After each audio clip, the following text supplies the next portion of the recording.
Netcasts you love. From people you trust.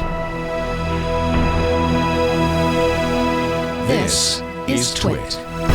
Bandwidth for the Tech Guy is provided by CacheFly. CacheFly.com. Hi, this is Leo Laporte, and this is my Tech Guy podcast. The show originally aired Saturday, September 27th, 2014. This is episode 1121. Enjoy.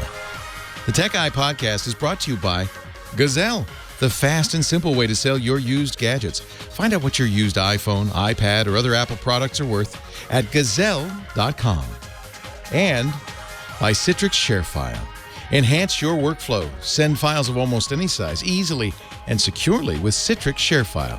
Try ShareFile today. For a 30-day free trial, go to sharefile.com. Click the microphone and enter Tech Guy. Well, hey, how are you today? Leo Laporte here, the Tech Guy.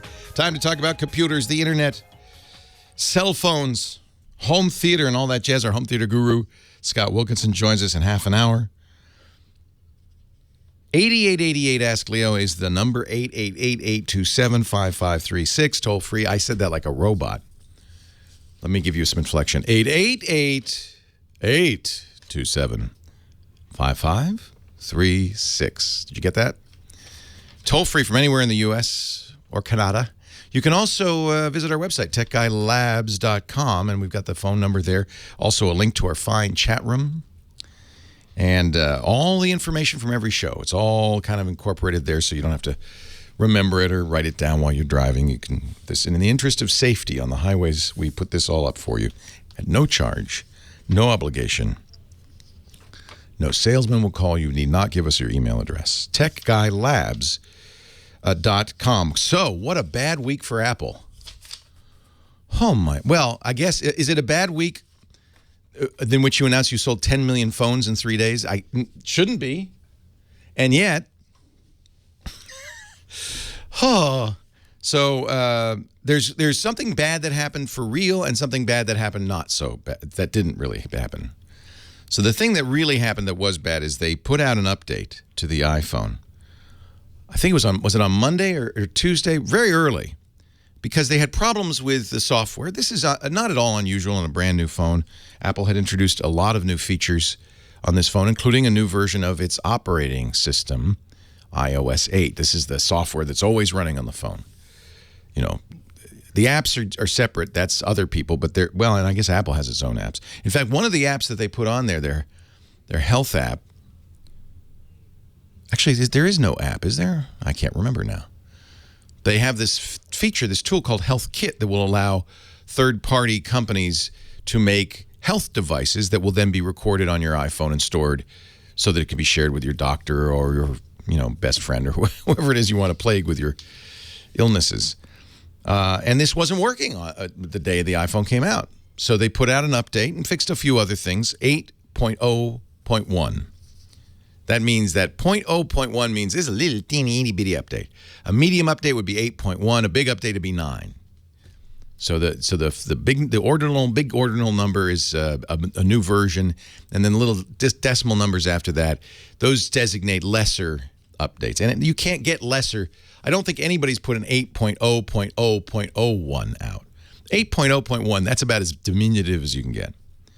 But iPhone users being iPhone users, good little Apple boys and girls, immediately installed it. I came this close until one of my staff, Jeff Needles, came running in. That's his real name, yeah. He came running, even talks like, he came running in and he said, "Don't do it." I said, "What?" He said, 801 broke my iPhone. I said, "What?" He has a brand new iPhone 6. He says, "I have no data, no voice, and my Touch ID, the fingerprint reader, stopped working." I said, "Thank you, Jeff." I immediately tweeted it myself. Unfortunately, a lot of people who read the tweet read it on another device while their iPhone was halfway to updating. There's no way to turn back. Apple did put out later. First of all, the first thing Apple did is an hour or two later, they yanked it back. They said, "Oh, no, sorry." How embarrassing. But you do have to wonder, what is their testing process? Did you not test it on an iPhone 6? Because pretty much every iPhone 6 it broke.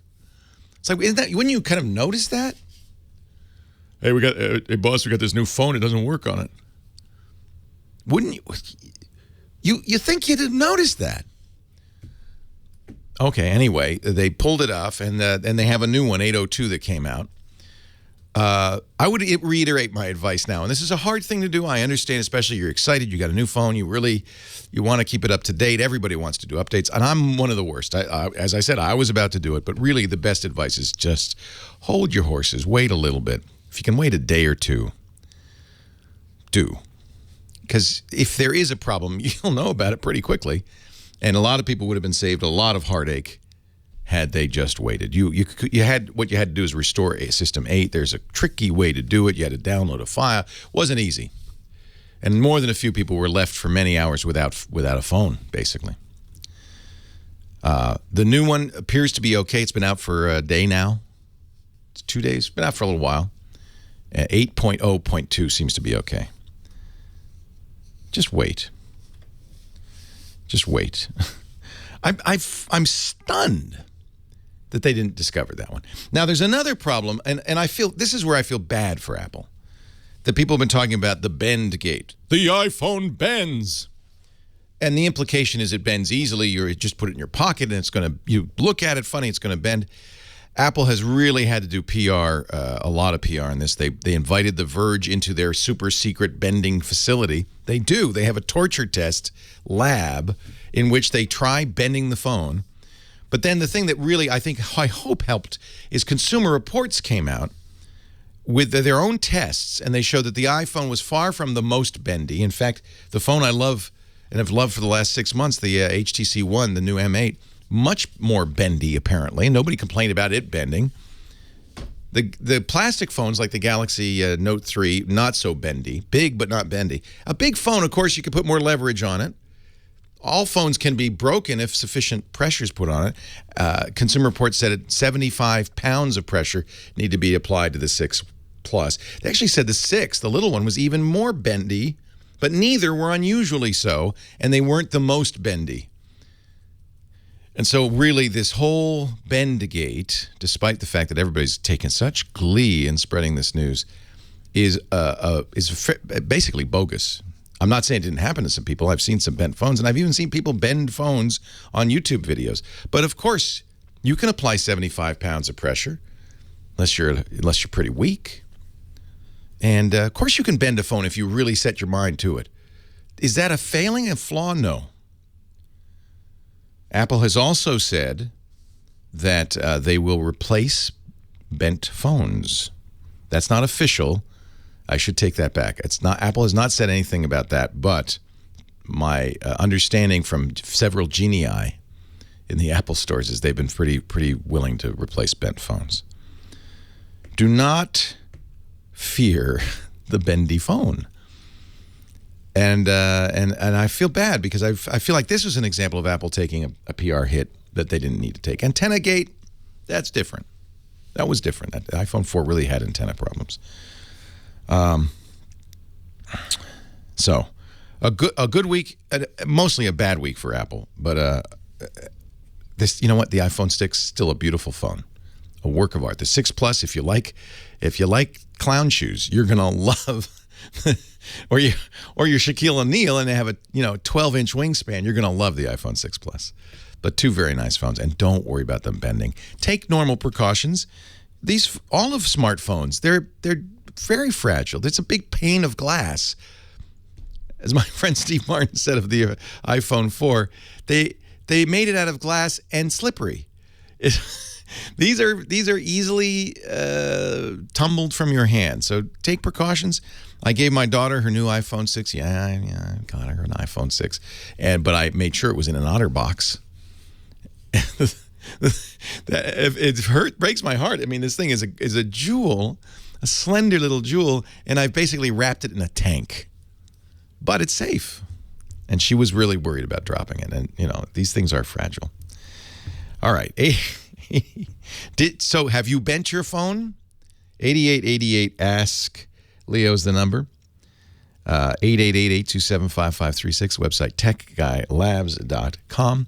Say hello to Heather Hamann, our phone ranger. She's going to answer your calls and help you and get on the air, maybe comb your hair a little bit. Sometimes she might apply a little powder to your nose. We don't want shiny. You know how that is under the lights. Leo Laporte, the tech guy. Your call's next.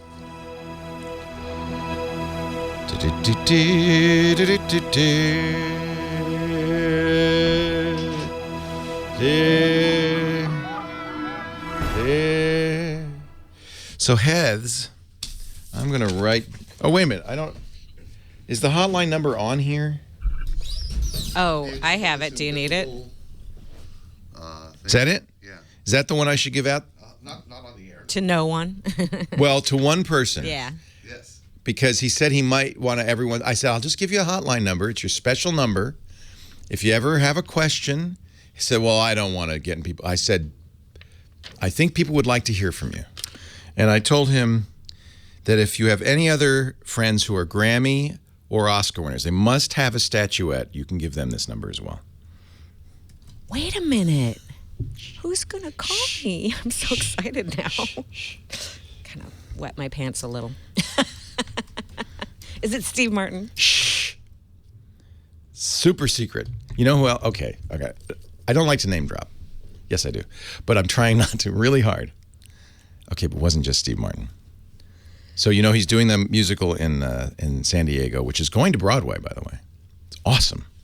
And his co-author is Edie Brickell of Edie and the Bohemians. And she's great. I loved her. She's darling, wonderful person. But you know who she's married to? He was there too. So it was, and we're sitting at dinner, the six of us. It's hard for me not to squee. Exactly. I'm squeeing. I was like... Oh, my God. I mean, the theme song for Chris Marquardt. Oh. I know. I almost said. And then I didn't. I was trying to be cool. I was playing it cool. Very cool. I'm a cool man. Leo Laporte, the tech guy. 8888 ask Leo. Heather Hamann is the fun ranger. Can we put an umlaut on your O so I can call you the fun ranger? That would be perfect for Hello. Oktoberfest. Hello. It is Oktoberfest. I almost wore braids today. Maybe tomorrow. You know, that's something that's always baffled me. We have some Germans in studio. Don't people show up in Germany in October saying, where's Oktoberfest? It's in September. Why do you not call it Septemberfest? I would imagine, in fact, I probably would have been, it's only recently, here I am in my late years of my life, and I've only recently learned that Oktoberfest is in September. I would have very likely shown up, and there would be nobody there. That's just when it kicks off. Besides, if No, it it's were over by September- October. Is that right? Yeah. Oh. Maybe 1 or 2 days in October.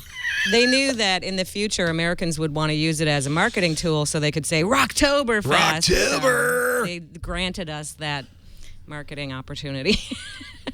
It has to be finished by October. Yeah. All right, Heather, you have been, I know you have been selecting fine callers for the show since early this morning. Yes. Have you a suggestion for me? Yes, I do. Juan, who is very close to our mothership in Sherman Oaks. Oh, yes, he is. That's right.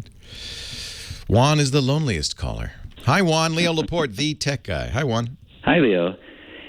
Question about synchronization of files in conjunction with backup. Yes. I use a good program that I've been using a couple of years, GoodSync, and it does a good job with my files that I have on a USB drive and then on my hard drive at home. So it works in a bidirectional manner. So, if I make any modifications to anything on my hard drive at home, as soon as I stick in my USB, it synchronizes automatically. And if I'm just working at work with my USB and my files there, as soon as I get home, it syncs with everything. So my question is this. I don't back up to the cloud because I haven't really found anything that would not just work as a backup, but would also sync to this.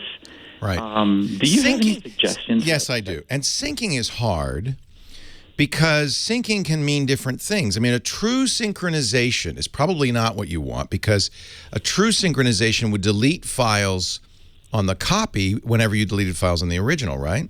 Yeah, and I'm fine with that. That's actual synchronization, where you're keeping two folders alike. Exactly. Yes. Delete one thing on one, it deletes it on the other. Yes. Okay, so you are unusual, because most people want what's sometimes called one-way synchronization, where I'm going to make sure that anything that's on folder 1 is on folder 2, but should I delete something for folder 1, it doesn't delete it for folder 2. That's kind of for backup purposes, right? Yeah. So you want true sync. Yes, and that's exactly what my synchronization program does. Yeah, and in fact, most sync programs, including Microsoft's free Sync Toy, the one I recommend for Windows from Centered Systems, it's called Second Copy, will have settings that you can say, I want a true sync, or I want a one-way sync, and that kind of thing. On the Mac, I use ChronoSync, same idea. The other issue that can come up with syncing is getting out of sync, because you have, and this doesn't sound like your issue, but if you have multiple folders synchronizing to the cloud, and you change a file on one, and before the synchronization happens, change it again on another one, now you have two different copies, and software can't figure out which one is the definitive one. You've made changes in two locations. There's no way, without your intervention and merging, to save them both. So synchronization software kind of stumbles there. Most of the time what it'll do is make two copies. And it'll say, Dropbox does this, it'll say, here's a copy from drive 2 of the same thing that was on drive 1, except it's been changed. And then you start getting a lot of weird duplicates. You've seen this certainly when you've synchronized contact lists, address books. Sometimes you get multiple copies of the same entry, or worse, it'll delete entries. Both of those things are not what you want. So almost all synchronization software will do what you want. OneDrive from Microsoft, Dropbox, which is a third-party program. I'm going to stay away from iCloud, Apple's solution at the moment, because it's a work in progress. Are you on Windows? Yes. Yeah. Microsoft's OneDrive they've lowered the price. It's very affordable, and it does a great job of doing exactly what you want to do. You know what most. It's interesting what's happened here, and this isn't something most people wanted to do. The idea of the cloud didn't really happen until we had multiple devices. We had a computer at home, a computer at work, or maybe a mobile, and all of them we want kind of access to the same set of data.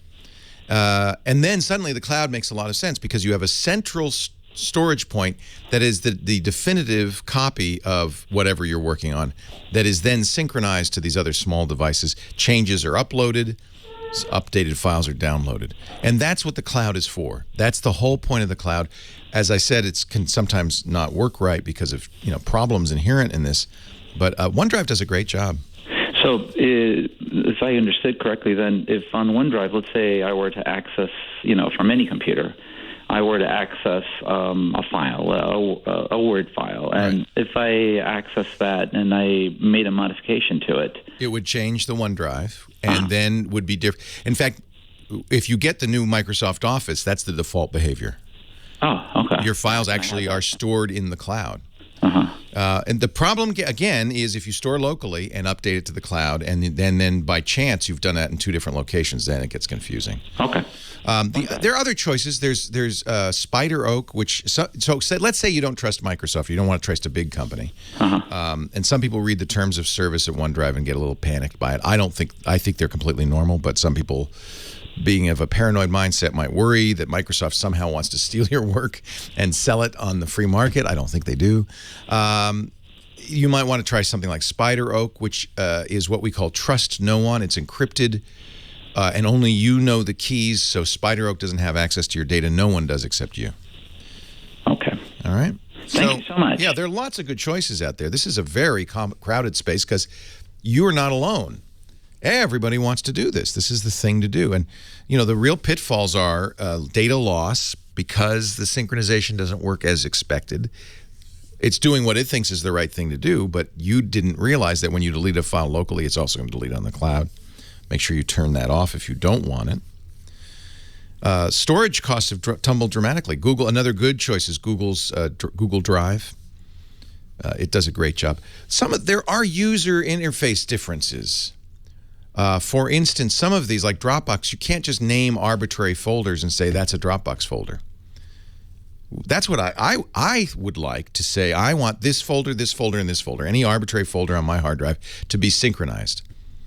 And then when I get to the next computer to say those folders in the cloud, those correspond to these folders locally. That's how it should be. I think Spider Oak works that way. I can't remember if OneDrive does. This would be great if you guys know. Give me a ring and tell me. Love to. I'll have to sit. One of these days, I'll have to sit down and make a table of capabilities. It's complicated. Leo Laporte, the tech guy. Oh my God, Santa Claus! Oh! No! It's time for Oktoberfest. Where's my lederhosen? God. So apparently, the story goes. Yeah. That it was in October, but they moved it because of the weather.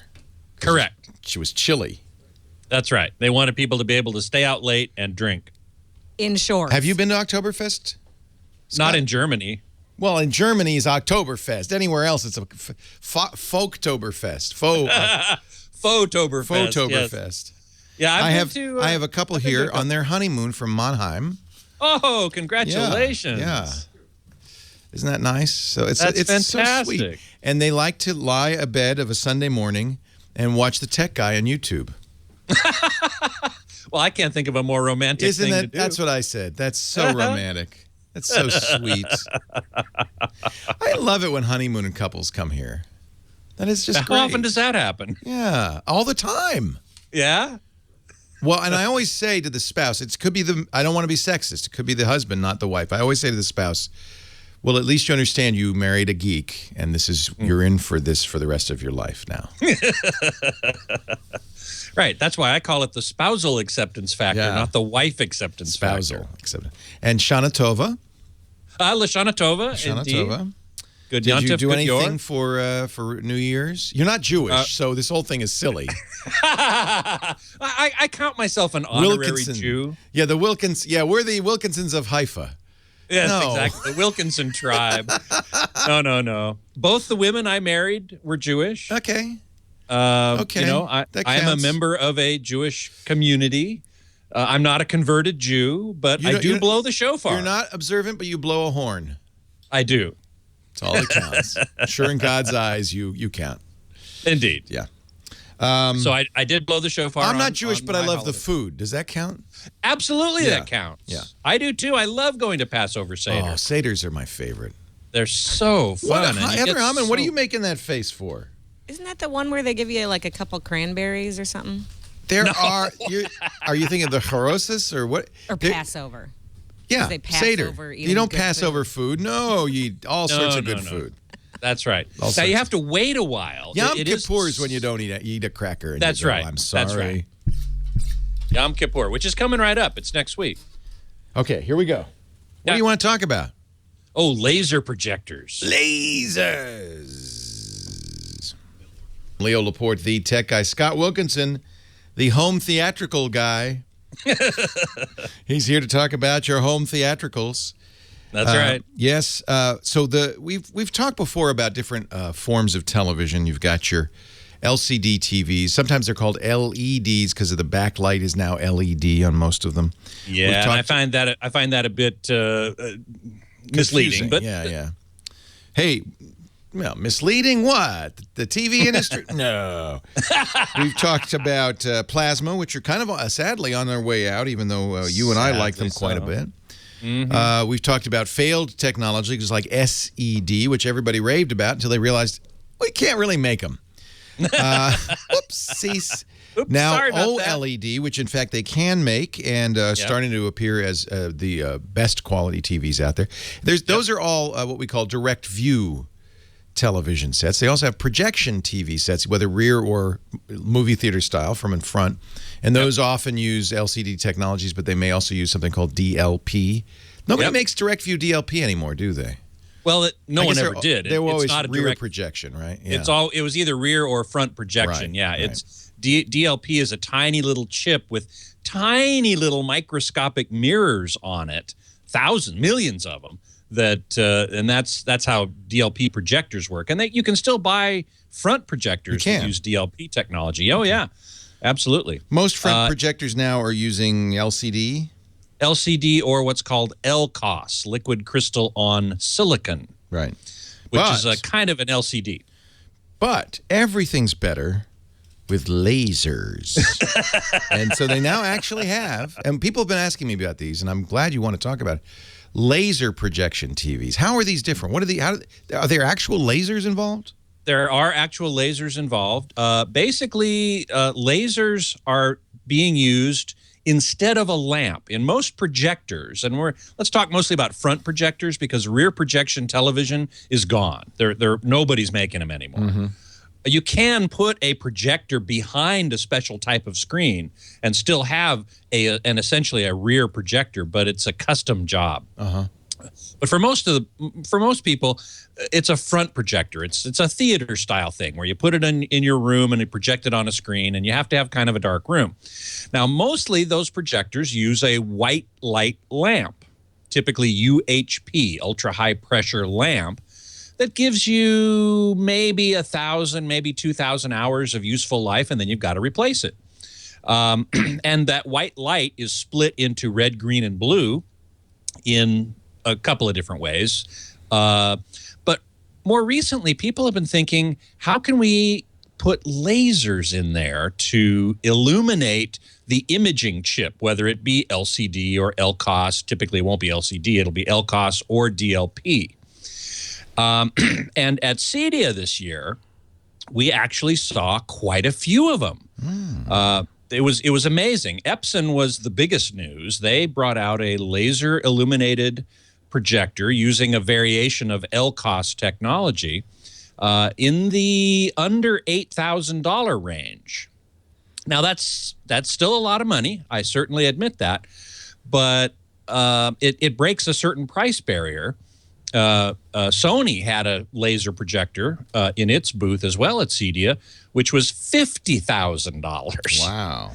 And Digital Projection had one in its booth, and it was $120,000. Shiminy. I know, it's very expensive. Now, it's interesting how it works. Instead of using a red, a green, and a blue laser, as you might think, they simply use a blue one. And they siphon off part of that blue light, and that illuminates the blue part of the image. They then take the other part of that blue light, shine it onto a yellow phosphor. Remember phosphors? That's what was in CRTs, right? Correct, The and it's old what's in tube plasmas as well. Oh, they have phosphors. Oh. They do. And these phosphors glow a certain color when you hit them with a certain type of light. And in this case, this phosphor glows yellow when you hit it with a blue light. And so this yellow light then gets split into red and green, and there you have then your blues straight from the laser and the red and green from this phosphor. And the Epson projector, this is called a laser hybrid because it's not actually 3 lasers. And so the Epson projector was there on display. It's going to be available later this year for really a pretty unheard of price for a laser hybrid projector. And generally speaking, it looked really good. I went to the demo twice because I really wanted to look at it carefully. And for the most part, I thought it looked fantastic. It had a few little minor problems, but it was a pre-production unit, so I can't really judge it too harshly. And it's so anyway. I mean, it may get better before it's affordable anyway, right? I mean, yeah, well, that's true. That's true. Now, the other thing about lasers is that the Epson is rated to last 30,000 hours. So a typical LCD bulb is what, about 5,000 hours? Well, a typical bulb in a projector, a white lamp in a projector, is typically, they rate them at 2,000 or 3,000 hours, but really after about 1,000 hours, it's starting to get kind of dim. Yeah, exactly. Oh, so this is a lot. And is it 100% for all 30,000 hours? Or? It falls, but very slowly. So basically, you're not going to replace the bulb or the laser. Correct. The laser. The laser. I don't that's even know. Correct. Can you replace the laser? Well, I'm sure Epson can, but it's not user replaceable like a lamp is. Yeah. And this is a concern that some people on AVS have been expressing, which is, hey, if I use this projector and then I want to sell it, its resale value is going to be very low because you can't replace the lamp. Yeah. I've used up the light source. Exactly. So that is one concern to think about.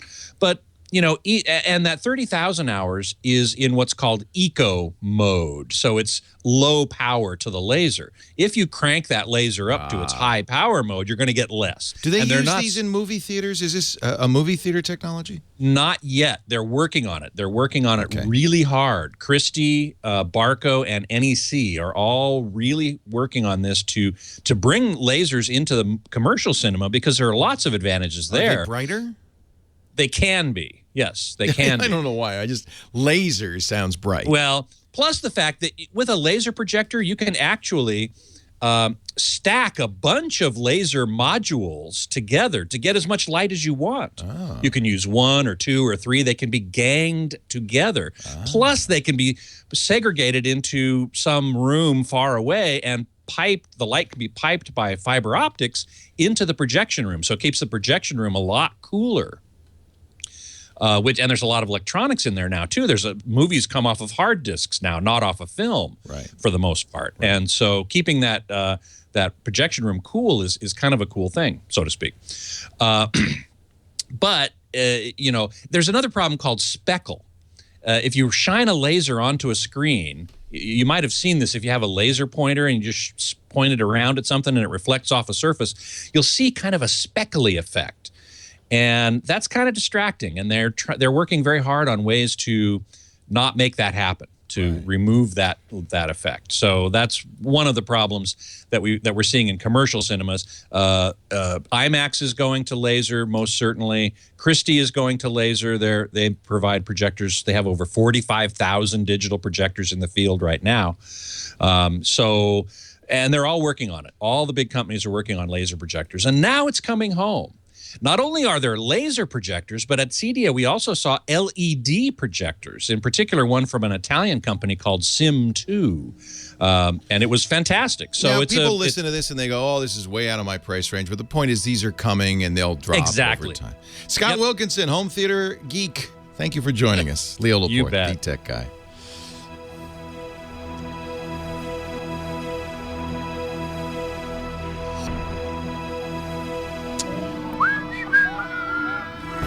Song. Hey there, chat room. I've been talking with Free to Fly here in the chat room about AV receivers versus separate preamp processor and power amp. He's got an old Yamaha receiver that doesn't even have HDMI, and so the question is, should he replace it? And my answer is yes.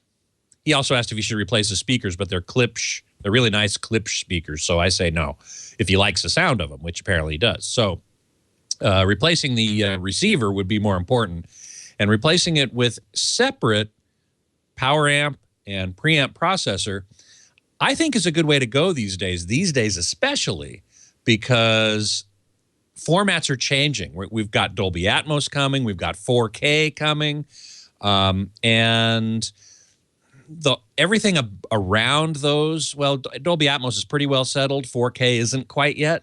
So being able to upgrade your preamp processor, here we go. Would be nice. Would be nice. Thank you, Scott. Thank you. Scott Wilkinson is the host of our Home Theater Geeks show, I should mention, and that's a show for, well, home theater geeks. He does every week at twit.tv/HTG. He's also editor-in-chief of the AVS Forum at avsforum.com. Leo Laporte, the tech guy. And we go back to the phones with Andrew in Erie, Pennsylvania. Hi, Andrew. Good morning, Leo. How are you? I'm well. How are you? I'm doing quite well, thank you. Good. One quick thing. You mentioned about the bending thing earlier. Yeah. Any phone's going to do that. You have to take care of it. I actually seen something earlier that Consumer Reports showed that the M8 actually bends easier than the new iPhones. Yeah, that's a beautiful phone. Everybody's singing its praises. It's the HTC One, this year's model. It's aluminum. Mm-hmm. You know, a metal phone's going to bend easier. Apple says we put in titanium struts. We understand that this is a potential problem especially with a metal phone. In fact, it's interesting that the two all-metal phones, the iPhone and the HTC, are the most bendable, and the phones that don't bend well are the plastic phones. Yeah, that's true. In plastic, you can bend, but it bounces back unless it breaks. Metal will actually bend and hold that bend. It won't break.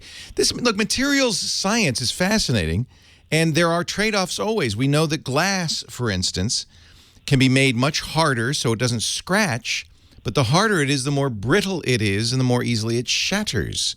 Right, like the Gorilla Glass. Yeah.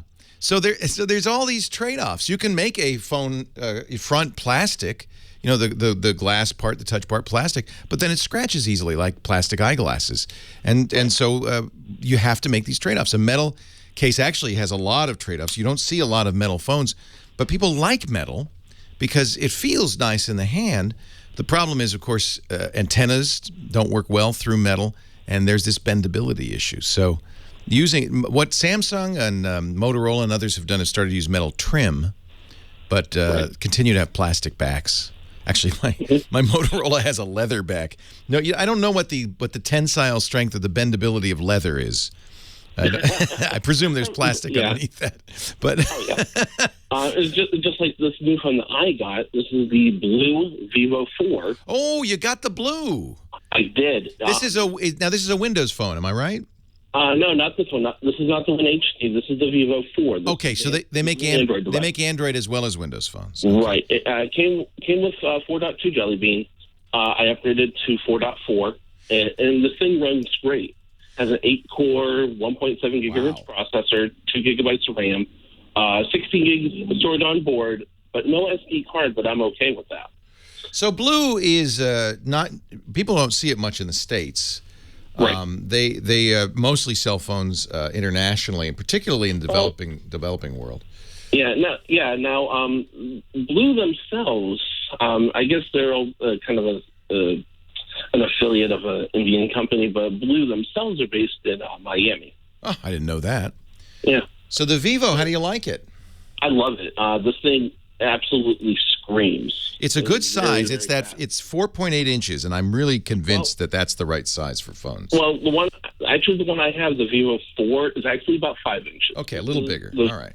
The 4.8 that you're looking at now, that is, I think it came out very, very late last year or very, very early this year. So you have a brand new one. That's interesting. Yeah, this one came out in August. So this one's still pretty nice. I'm a little disappointed that it's an older version of Android. Do they tell you what the update cycle will be? There's been a lot of debate on Facebook. I haven't seen really too much about their other devices, but the Vivo 4 does have an update to 4.4. Okay. 4.4 is really all I care about. I don't care if it gets to L. But Jelly Bean's a little old. You want to be at least Kit Kat. Now, this is a very good-looking phone. And how much did you pay for it? $299 from Amazon. And that's unlocked? Unlocked, yes. Without subsidy. So, one of the things that I realize when I see phones like this at the prices like this, we're overpaying for our phones. Oh, absolutely we are. People will say, wait a minute, my iPhone was $200. Well, it wasn't because it's subsidized by the carrier. You got locked into a 2-year contract. If you bought the iPhone without carrier subsidy, it'd be $700 or $800. Right. Now, my quick question about the phone. Most phones I know today are running lithium-ion batteries. Right. This one has a lithium polymer battery. Yeah, that's fine. It's still lithium-ion. Okay, I didn't. It has more to do. It's more to do with the manufacture, the way it's manufactured and packaged, than really its functionality. Okay, so still same charging rules, blah blah blah. Yeah. Okay. Yeah. If you Google lithium polymer, you'll see it is a more up to date form of a lithium-ion battery. Oh, okay, excellent. It's the technical term is a lithium-ion polymer battery. They don't want all those words. So, but it's a lipo or a li-poly. Okay. Very similar to lithium-ion. It's about the form factor more than it is about the actual technology involved. All right. Yeah, treat it the same. So much. Yep. And they get it more compact. It's one of the reasons that's such a thin phone. Typically, these international phones will have dual SIM slots because apparently that's something important, especially in India, because you can move very rapidly from one carrier to another as you move across the country. They'll also have, for some reason, FM radios. Those are very popular. You know, we don't know about most of the phone manufacturers. In fact, for many years, Nokia wasn't selling phones through the carriers in the U.S., and they kind of lost. People remember Nokia because they've been around for so long, but what they didn't realize is until very recently, Nokia was easily the #1 cell phone brand in the world, but not sold in the U.S. by carriers. So we get a subset of what's out there. I would argue we probably get the best of what's out there, but a subset. Leo Laporte, the tech guy, and Jamie is in Aberdeen, South Dakota. Hi, Jamie. Hey, Leo. How's it going? It's going great. Are you near Mount Rushmore? No, that's on the other side of the state. I'm near nothing, really. I'm near nothing. Have you ever been to Mount Rushmore? See, I haven't. Once when I was really young, I was in the city, but I don't remember actually seeing Mount Rushmore. So. It doesn't sound like something you'd want to make a trip particularly to see. Yeah, it's something that you got to plan like 2 days for it. Right. If you're passing through South Dakota, you might want to stop on the way. Yeah. What can I do for you? Hey, I got a Mac Mini and a MacBook Pro and one Magic Mouse that I'm using on my Mac Mini, and I'd like to use that mouse and go from screen to screen without having to deal with switching Bluetooth and all that. Just make it a seamless thing. Is there anything out there like that? Yeah, Synergy. I hope it's still out there. Let's see if it is. Synergy is a very cool solution that allows you to use one mouse and keyboard across multiple screens, even on multiple computers. And it's, let's see, is it free? It's very inexpensive. Yeah, I think it's free. So it's still around, synergy-project.org. It's a unique idea, and I think a great idea. You can have multiple computers. You put Synergy on each computer. You move your mouse from one screen on one computer, off the screen, it goes onto the screen on the next computer, and on and on and on. That's exactly what I'm looking for, I think. Yeah. I've used this, and I love it. Now, there are other solutions. There's one called, is it One Mouse or Share Mouse? Microsoft apparently has a solution, too. Chat room saying, there's lots of other ways that are better, but Synergy's been around for a while. It's free. I've used it, and I love it. I'll tell you what, why don't we collate all those suggestions? We'll put them in the show notes at techguylabs.com so you can take your pick. But if you want to do it right now, synergy-project.org. And what's nice is it's not just from Windows machine to Windows machine. You can have it go from Windows to Mac to Linux. Perfect. Isn't that wild? I just love that solution. Leo Laporte, the tech guy. More of your calls right after this. I've been to Nebraska. I'm going to write the Leo Laporte version of I've Been Everywhere. I've been everywhere, man. I've been everywhere. I've been to Okay, Scott, save me. Let me turn him on. Hold on. Here we go. Okay, there we go. All Testing yours. 1, 2, 3. You may have the con. Thank you, sir. Take her out, number 2. Warp 3. Number Engage. 1, you're number 1. I'm number 2. Who is number 9? I am not a number. I am a free man. Battlecam in the chat room is asking for an explanation. Well, really, he would like more people to understand about this thing called HDCP 2.2. Which is a very important thing coming up here with 4K or Ultra HD TV, particularly 4K Blu-ray, which has been announced, and the timetable for development has been announced. They expect to have a specification finalized by spring of next year, with product coming out, including Blu-rays and new players, which is going to require a new Blu-ray player. Coming out by Christmas of 2015. So that's all well and good. Wonderful, in fact. But there's this issue of copy protection. And there's this type of copy protection called HDCP, High Definition Copy Protection. And I believe the most recent previous version is HDCP 1.4. And now we have HDCP 2.2, and the new 4K Blu-ray, and possibly future 4K streaming services are going to require that the equipment that you have in your house have the ability to decode and decrypt HDCP 2.2. Now, this is a hardware issue. This is not a firmware upgrade. So if you have a product, say your AV receiver, your Blu-ray player, your 4K Blu-ray player certainly will have HDCP 2.2. It'll have to. But if that signal gets into your AV receiver and it doesn't have HDCP 2.2, you're stuck. You're screwed. You're not going to be able to get that signal to your TV. And so this is a kind of a dirty little secret that I'm trying to get out there as much as possible. And the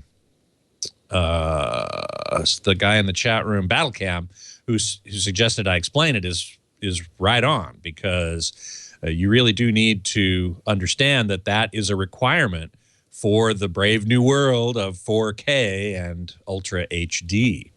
So keep that in mind.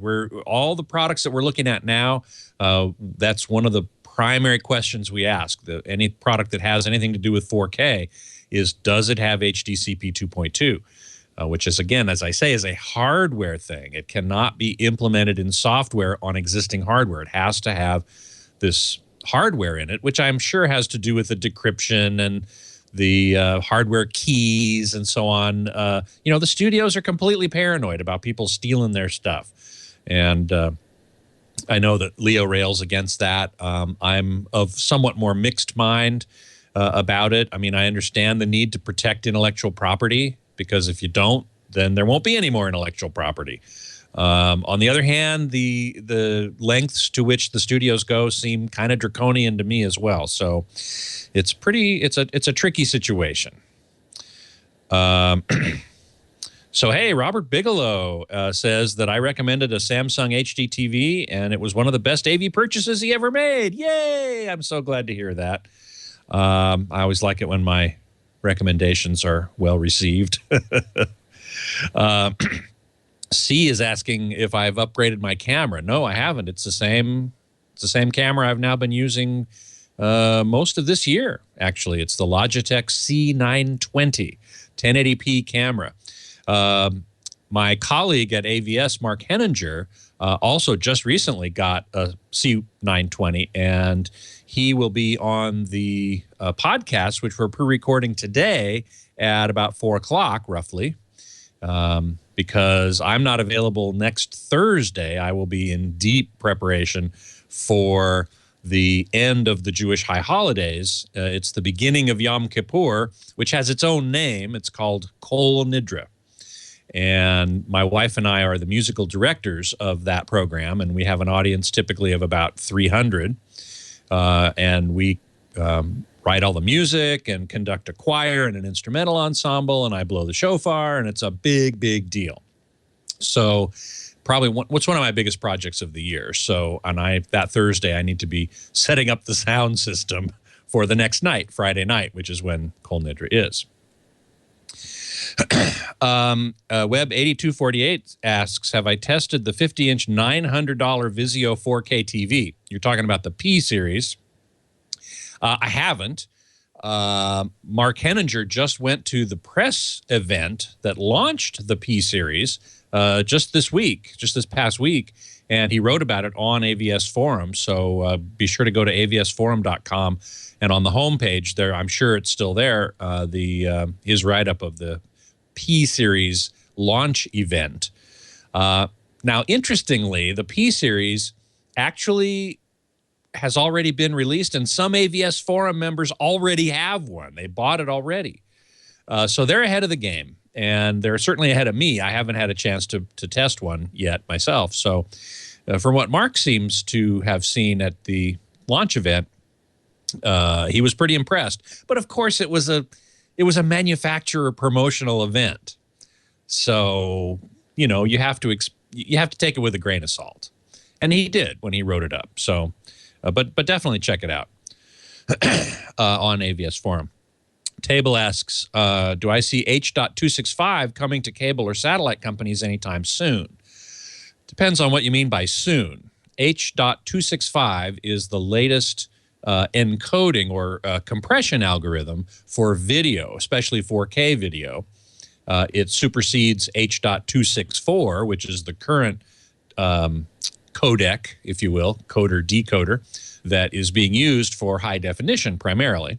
But H.265 offers, theoretically, 50% greater efficiency, which means you can compress a file down to half of the size you can with 264 while still retaining the same image quality. Now, practically speaking, we haven't gotten to 50% yet. It's more like 30%. But it's a brand new codec, and things are evolving and improving, and people are working on it very hard. So it does offer significant bandwidth and bitrate and storage savings over H.264. As to when it will be implemented on cable and satellite, I don't think it's going to be this year. I think it'll be next year at the earliest. Okay, but that's Scott, just my opinion. See you at a little before 4. Excellent. We'll do the segment and then HTG. Thanks. Yay. Take care. Well, hey, how are you today? Leo Laporte here, the tech guy. Time to talk computers, the internet, home theater, digital photography, all that jazz. 8888 Ask Leo is the number. If you have a hard time getting through during the show today, a little program note. I'm going to be recording extra after the show, starting at about 2 p.m. Pacific, 5 p.m. Eastern time. And we'll continue to record for about an hour or two, maybe, as long as people keep calling. So I'll be answering extra calls this afternoon after the regular show ends. 8888 Ask Leo's the number. Website is techguylabs.com. That's where you can go to get all the stuff I talk about. And then get all there, and it's all good. It's all fresh, delicious, fresh-baked goodness with all sorts of information about computers and the internet and home theater, all that stuff. In fact, we make it, we divide it up into little bits and chunks and pieces, like day by day, hour by hour, show by show, so you can just drill right down. We even put audio and video after the fact. We have a honeymoon couple in studio, Connie and Karl Heinz. They're visiting from Mannheim, Germany on their honeymoon, and they told me that every Sunday morning they fire up YouTube, they're lying in bed, they've got their coffee, and they watch the Tech Guy show. So they say this is very much like Sunday morning for them. Except this time you can see the back of my head. You can't see around me on the YouTube. Jesse in Lexington, South Carolina. Hi, Jesse. Leo Laporte, the Tech Guy. Hey, how are you? Hey, I'm fine. How are you? I'm doing good.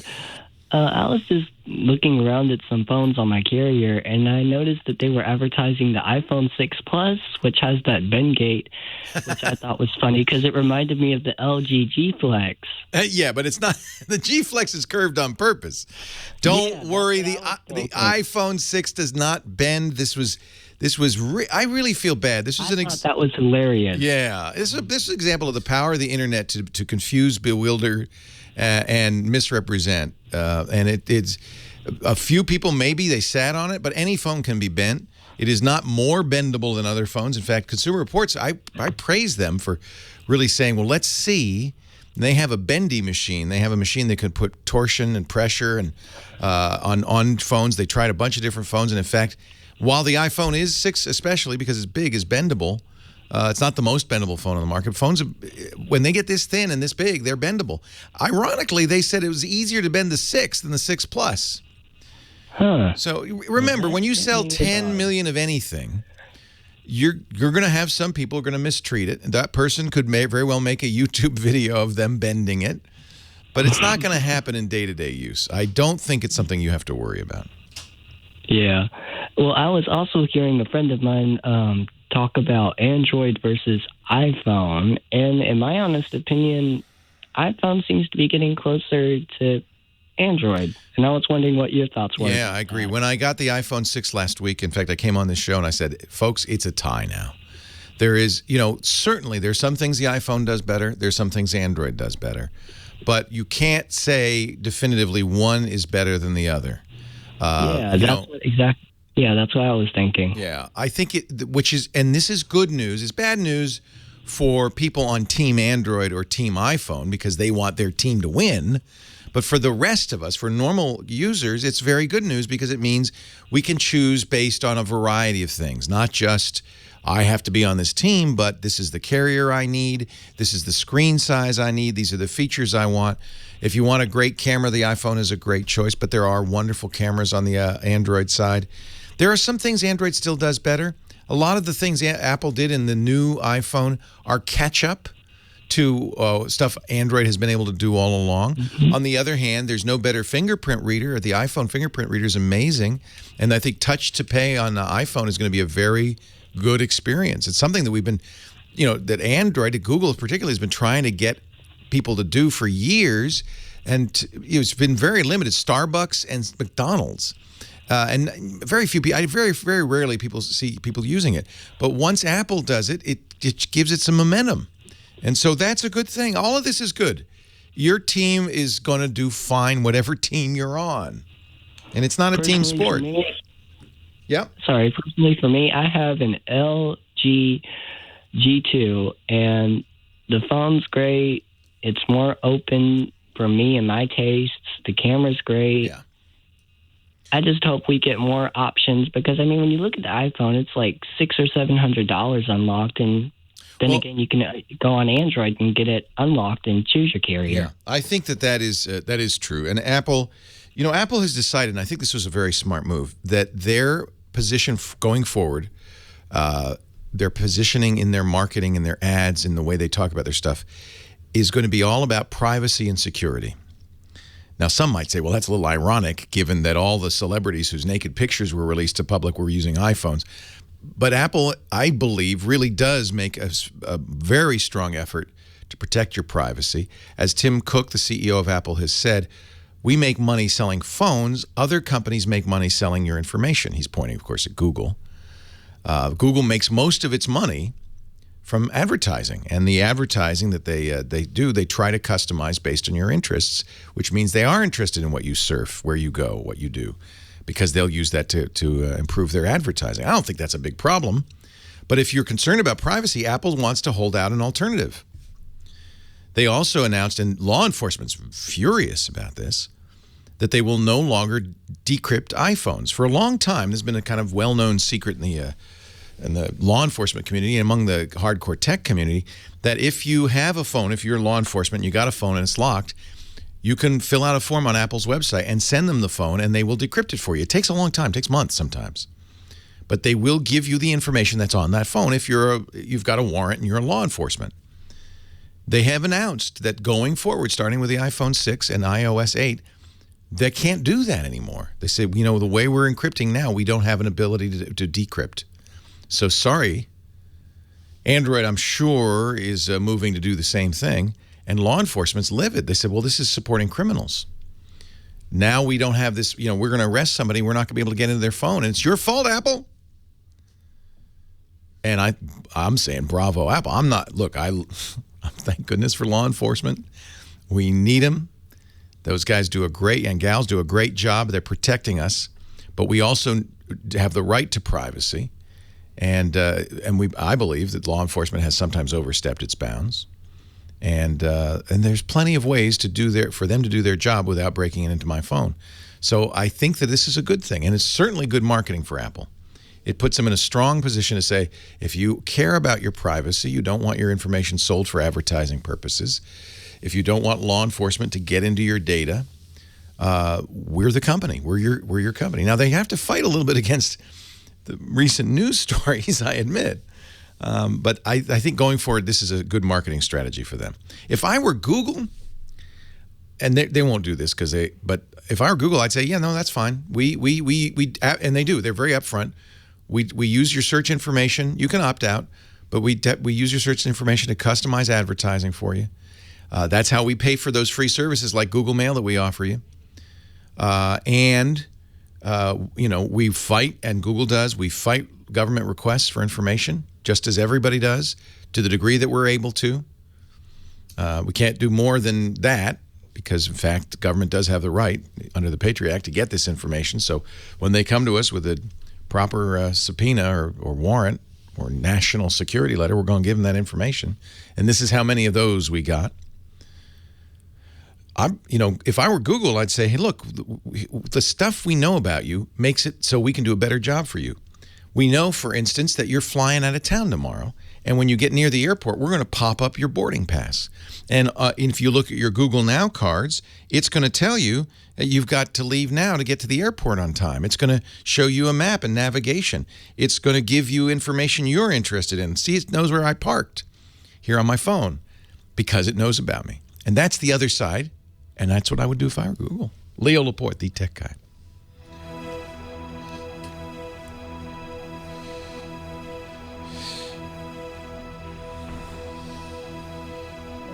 So that's an example. I mean, Google Now cards will show me where my car stopped, because it says, well, you were driving, unless you're walking 25 miles an hour, that's where you left your car. That's your parking location. And I think that these are valuable tools, and Google just has to be upfront and say, this is where we collect this information, like location information. By the way, Apple does the same for Find My iPhone. They could do this, but they won't, because they want to give the impression of privacy, right? They know what stories I've searched for, so Google's going to give me news stories for things I'm interested in, like the reports of iPhone 6 bending are greatly exaggerated. T-Mobile's aggressive. These are things, network monetization strategy. These are things it pulled up because it knows what I search for, what I'm interested in.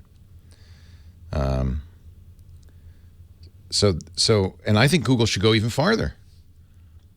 I think it should go even farther, because they should just say, yeah, we track you, and this is why, this is what you get. And, we'll give you control of your stuff. You can opt out, but if you opt in, you're going to get valuable stuff. That's great. I mean, this watch will tell me when I get to, it's time to leave for the airport. Tomorrow, it will say, it's time to leave for the airport. I think that's useful. Are we not? We're getting all sorts of stuff, crap in the, all right. ML3, the Moto X second generation, the only thing I'm worried about at all is that I'm seriously worried about all is battery life. It does not seem to be great. I've taken some stuff off, hoping that it's just me. But I did read the AnandTech review that said battery life was not great. So, a little worried about that. The Epson Workforce Pros are all good. The one I use is a 4650. Bright Star, Rusty Bones. Yes, loved it. It's going to be a hit, and Steve Martin's going to be an EGOT. That's all he doesn't have is a Tony. He says, that means I'm an ego. He needs his Tony, and he's going to get it, dang it. Oops. Music is so good. It's a great play.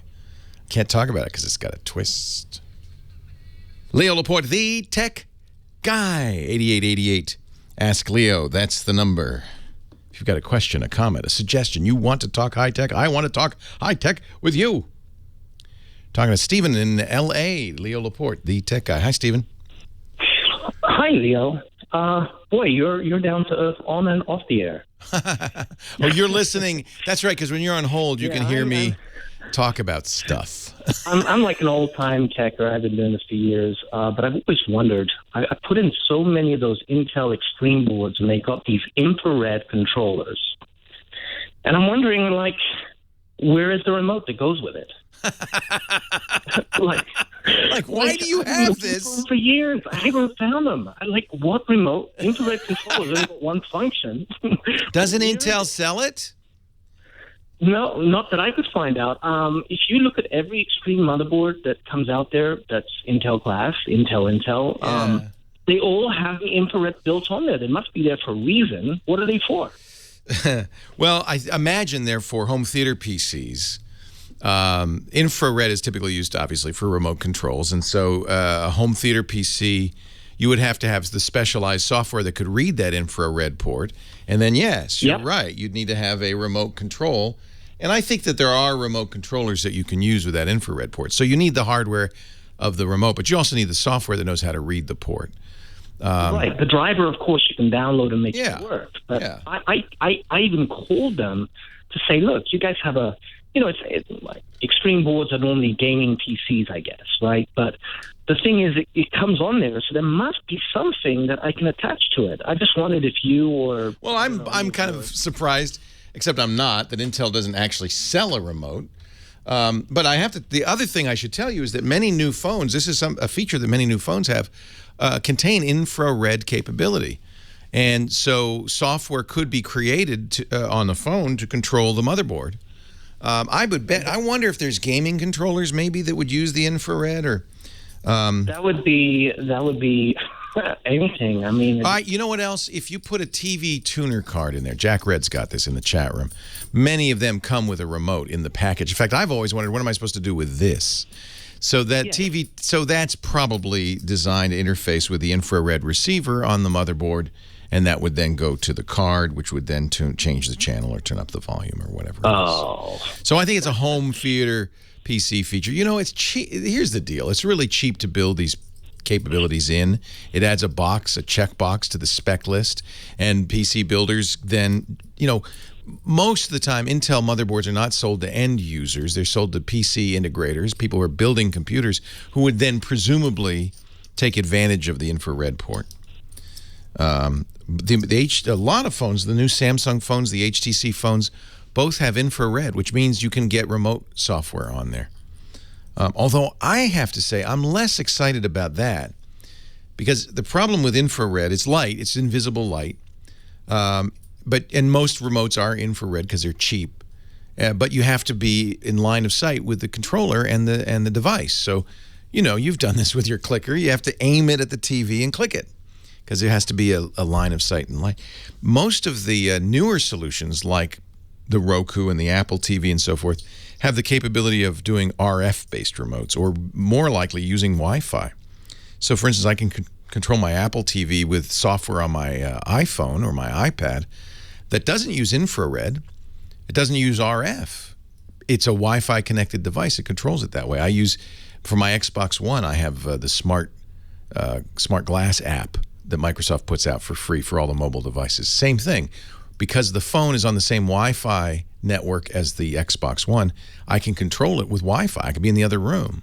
I can be, the truth is, it's kind of fun, because the Xbox One's online, I can actually download a game from here. If a game comes, it's happened. When Diablo 3 came out, I forgot to get it before I left for work. So I fired up the Microsoft Smart Glass app on my phone. It's connected over the internet to my Xbox One.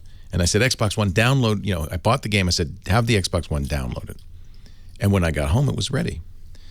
So I am really, in the long run, think that infrared is an old school technology, requires you to be in the same room in line of sight. And, you know, if you're building a home theater PC, you kind of don't necessarily want to have to make it the front bar visible.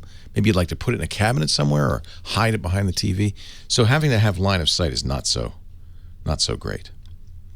But the chat room is giving us some remotes that will work with that as well. But again, you have to have the software, the hardware, you have to have the remote, you have to have a tuner card. All of that has to work together. So that's why they build it in, Steve. It's cheap, it's a checkbox, and in some cases, it's actually useful. Ed's in, I don't want to say Seafood, Delaware, but it's Seaford, Delaware. Hey, Ed, Leo Laporte, the tech guy. I bet you get good seafood in Seaford. Oh, we do. Yeah. What can I do for you? Beach. Yeah, of course. Is there anywhere in Delaware that's not close to the beach? No. I have an iPad 4 and a Pixma 86 Canon Pixma 860 printer. Yeah, these are the Canon printers, yeah. Yes, and Apple tells me there's no way to print from one. Oh, Apple.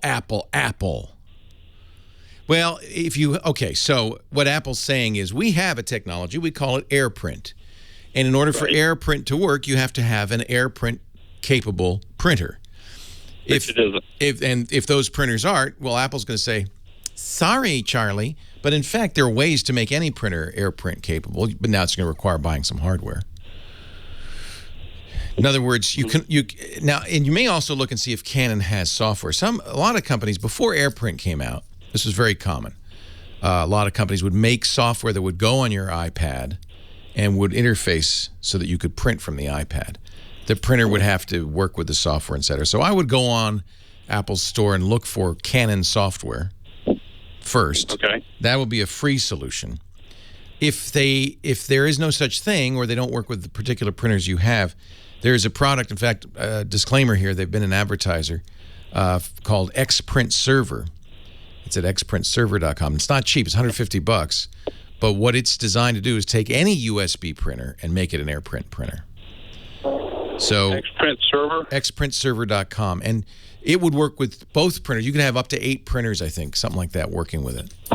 So that's kind of nice. It also has another advantage. It turns those printers into network printers. So you can print to them from your computer over Wi-Fi as well. It's actually it's worth the $150 if you look at comparable products like HP's Jet Direct, which doesn't have the AirPrint capability. It's even more. So Apple's saying no, you can't use Apple Print directly with this printer because it doesn't support it. But in fact, there are ways to do it. Yeah, and it also works with Google Cloud Print, which is the Android side of that same equation. This is the new thing. I'll talk about things I can do from here, from work, and at my house. I can print from my phone or my computer at home. Why? I'm not sure why you'd want to do that, but you could. If you're on the road, that would be cool. The Mex guy says, and you might investigate this, Ed, that his Canon printer got a firmware update that did make it AirPlay capable. Or AirPrint capable. So look for a firmware upgrade to those Pixels. Maybe they've done that. Leo Laporte, the tech guy.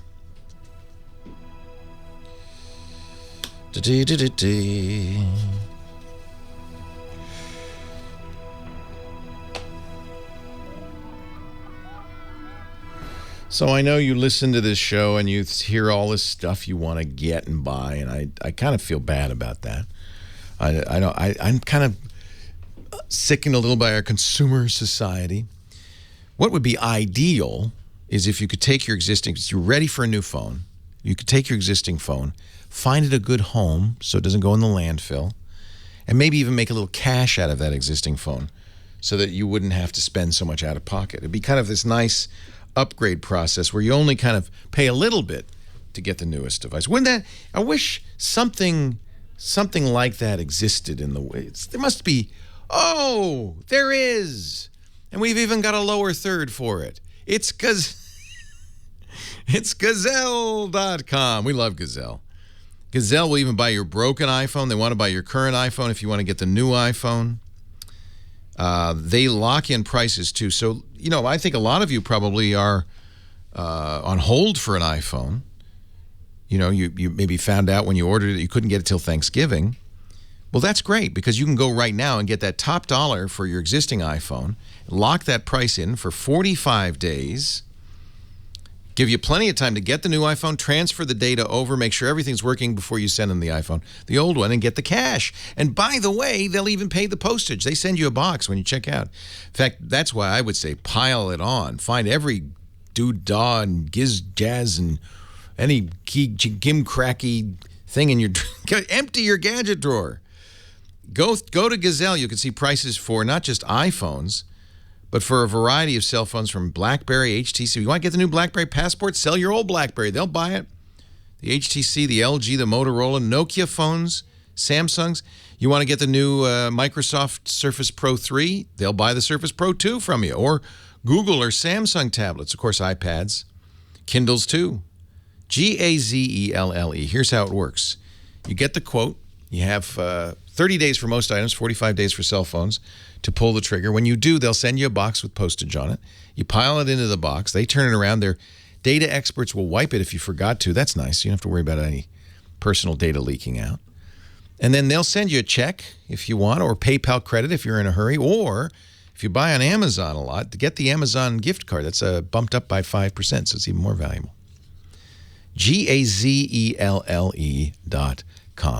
Look, just go there now and get a quote. Just see what your phone's worth. Shop it around. It's fine if you want to do that too. But they make it easy. Gazelle.com, the best way to get some money from your old stuff so you can get the new stuff without guilt. Gazelle! Leo Laporte, the tech guy, Johnny Jet, the flying guy. He's everywhere. You're the embodiment of that Johnny Cash song. I've been everywhere, man.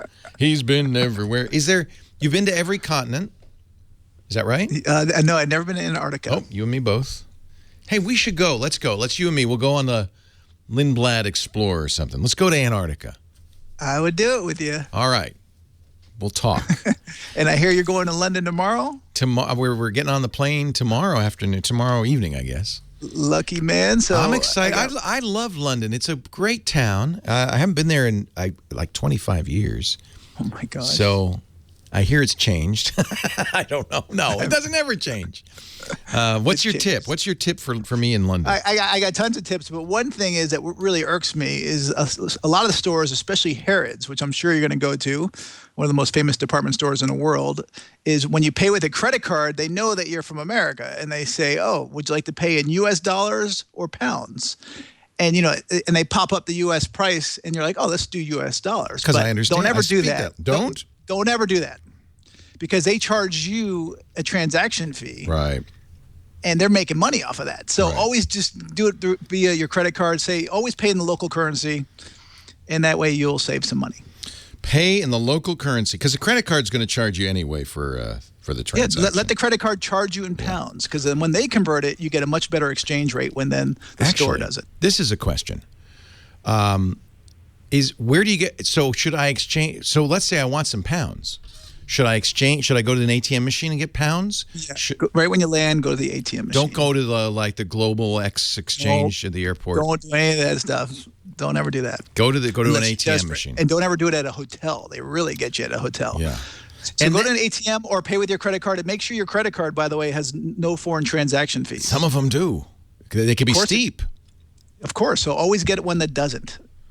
Do you use is American Express okay, or do they? Well, the American Express Platinum card does not have it. The SBG card does. Okay. I use the Barclay card, MasterCard. They don't have it. I also have the Chase Visa Sapphire. They don't have it.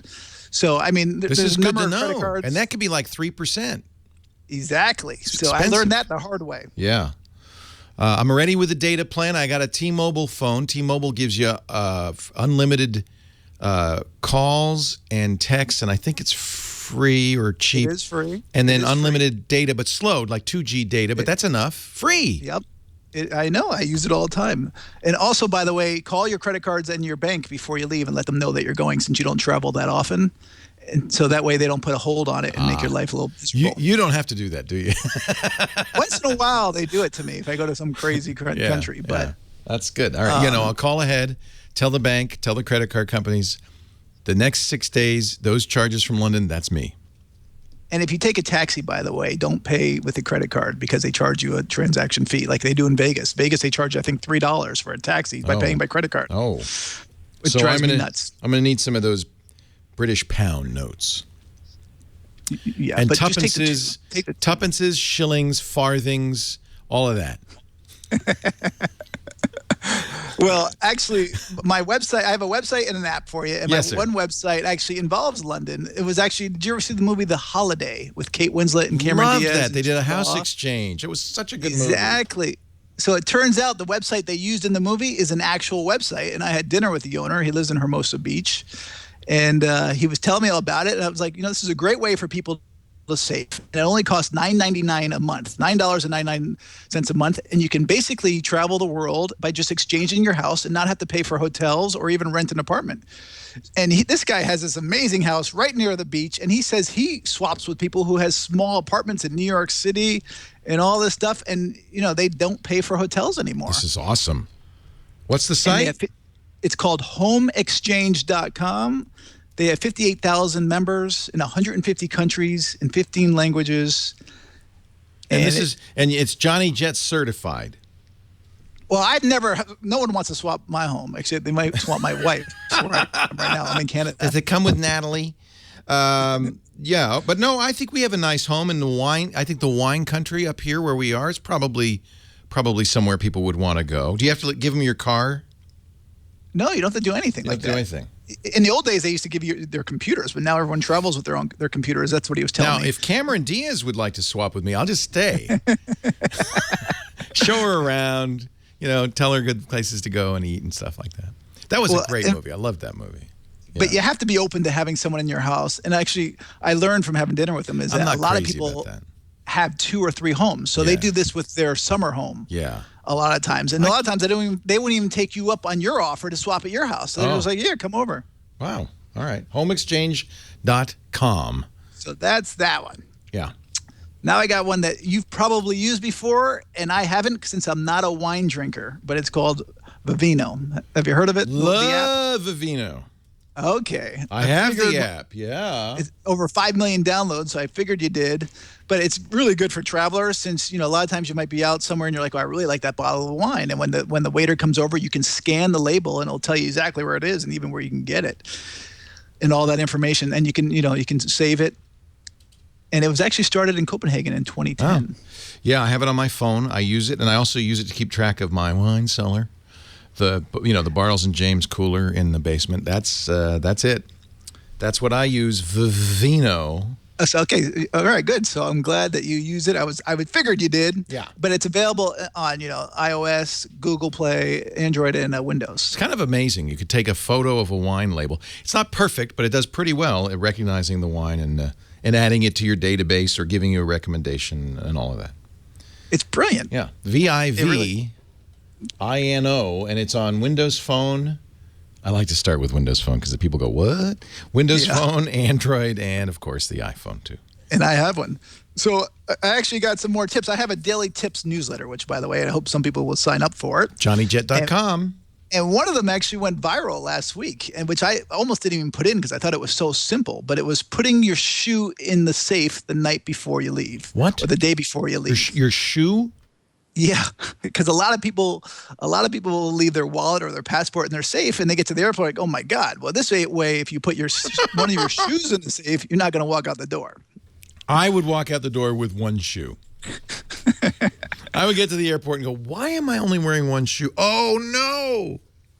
And a better idea is actually not even lock the safe the night before. When you're in your room, you keep it open just in case electricity goes out and you can't open it. Or Do there's you some have? kind of problem. That's a good point. Oh, I didn't think of that. Do you have a routine before you leave a room? You look under the bed. What do you do? I don't usually look under the bed because I try to keep my stuff in above the one bed. place. Stuff always ends up under the bed with me. I don't know why. So the only thing I usually leave would be, like my floss or my cell charger, phone charger. That's my big one. What I do now is I put my bag right by it. Every time I charge my phone, I put the cord in my bag every day, even if I'm there for a week. Or wrap it around your ankle. That way or I wrap it around my back. You'll have one shoe and you'll be dragging a cell phone behind you. People will know there's something wrong with this person. No, I always leave chargers. In fact, I've lost a cable. I went to San Diego yesterday. I've lost one cable. And these are weird special cables, and I lost one. So...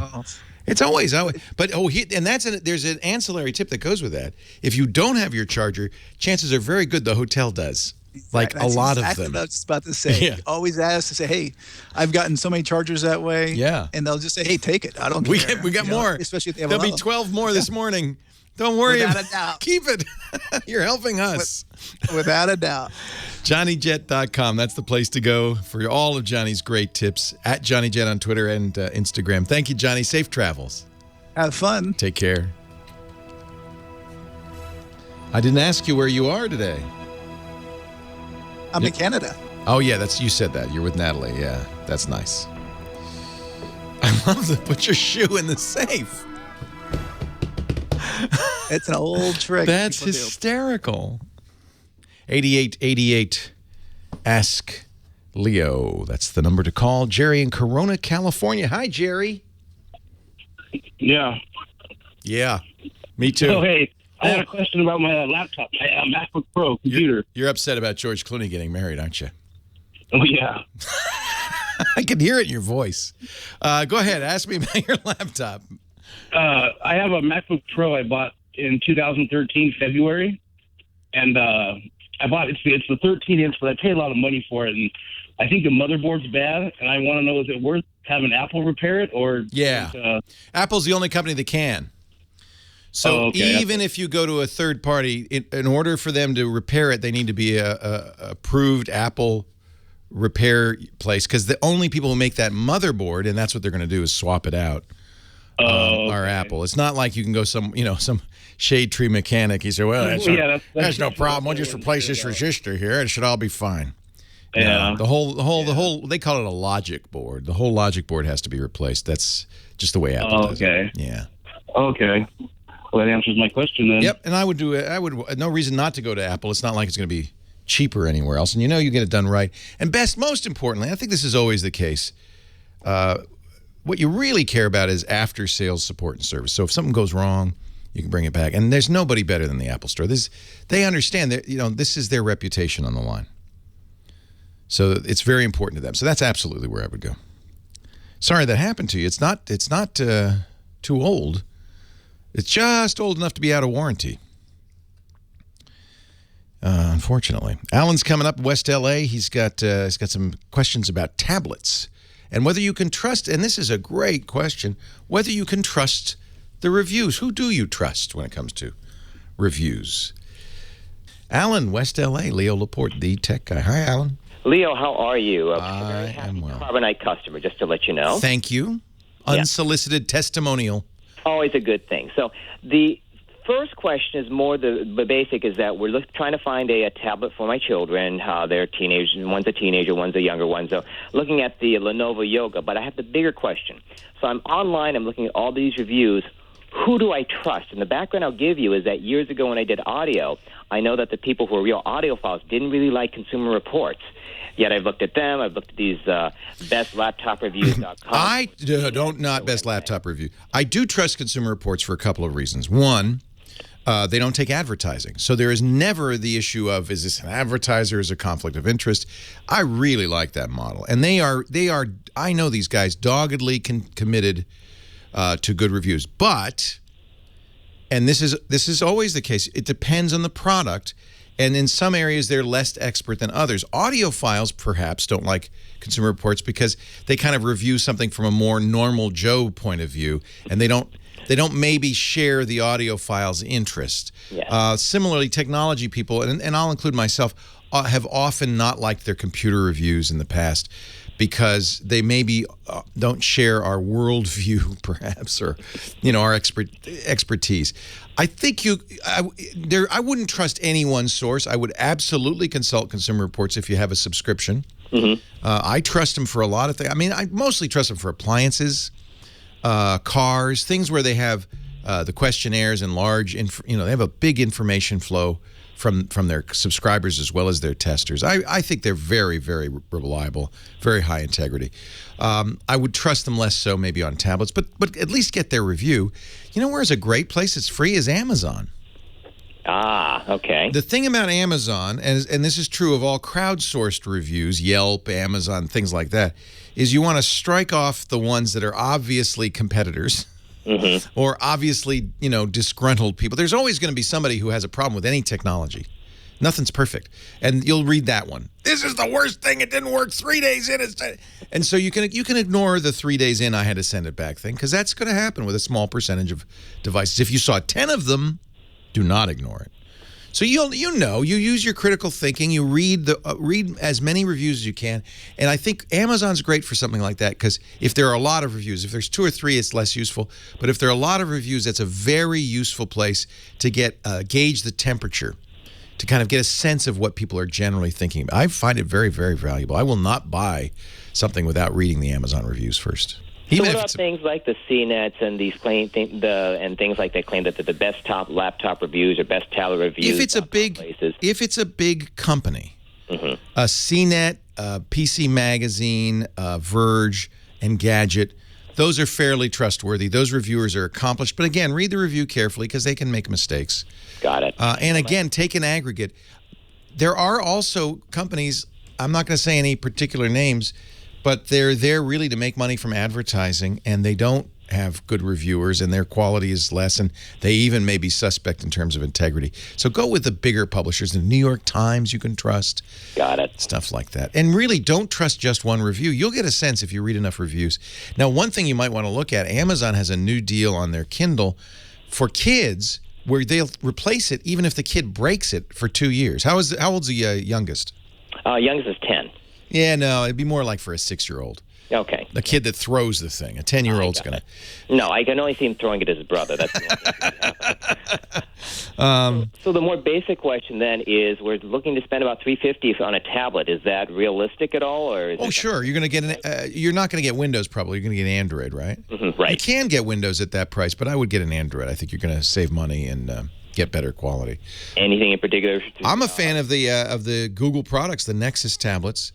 The Nexus 7 is inexpensive and a great. Now it's small, but it's a great tablet. Okay. Anything in the 10-inch area that you can think of? I think the Samsungs are very good. The Lenovo's are fine too. All right. Yeah, I think you're in good brand territory. I wouldn't argue that there's anything wrong with any of them. They have me listen to your. Hear me listen to your show every weekend, and they came up with this one line that said, "With Leo Laporte, if there's a chip, we'll chat." Ah, I'm stealing that. You can use that. Do I have to get you like trademark Allen in West LA or anything like that? No, not at all. It's a freebie. Be my guest. If there's a chip, we'll chat. I like it. What are your sons? What are your kids' names?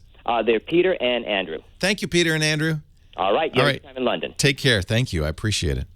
Yeah, we're living a good time for consumers. If you can use your noggin and be critical, one thing you have to understand that really has polluted the waters is there are a lot of sites that go for the link bait. And a good example is this bend gate with the iPhone. Every tech site wrote the iPhone bends uncritically without looking at the truth of the matter, who the source was. And this is a case where Consumer Reports stepped up and said, well, we've got the testing equipment. Let's see. And they said, no, it's not worse than other phones.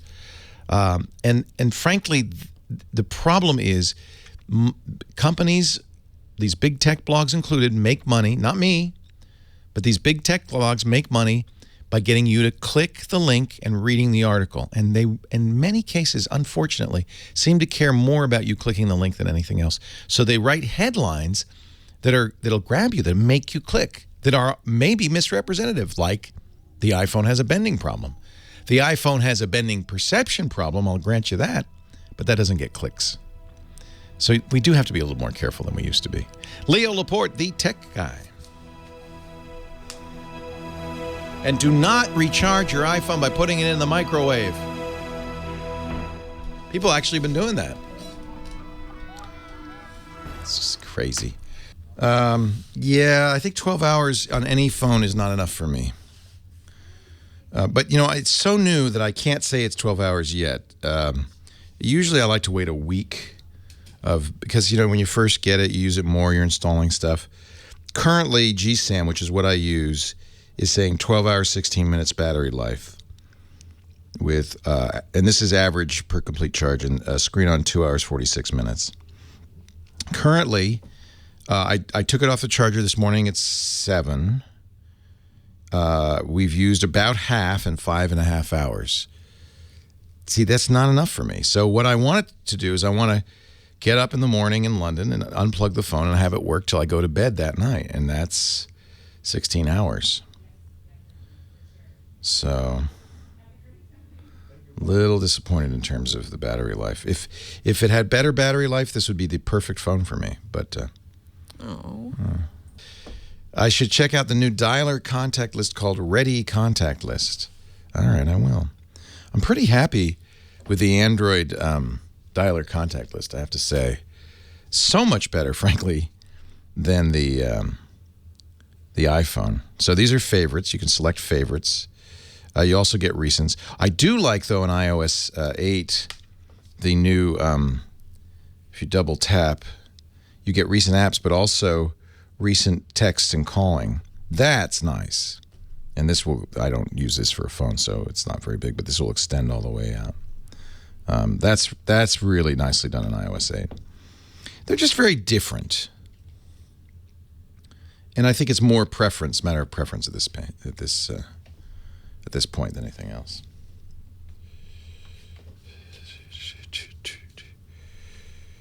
Smartphone plug-in thermal imaging camera. I have seen that. It's called thermal.com.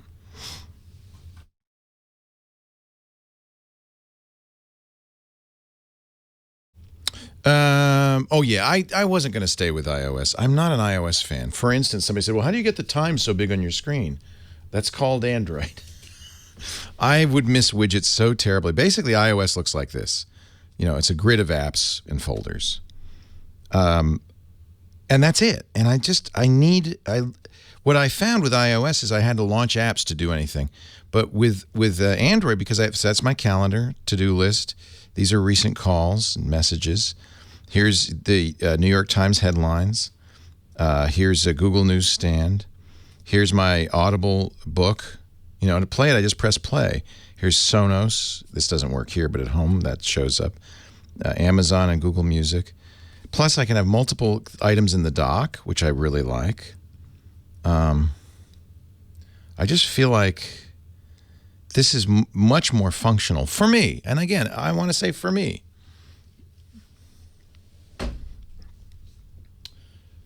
I would very much like to, I don't know, maybe I'll look at the Note 4. I really need at least replaceable battery, if not a full day battery life. The 1 + 1 gives me 20 hours. That's all I need. Easily get through all day with that.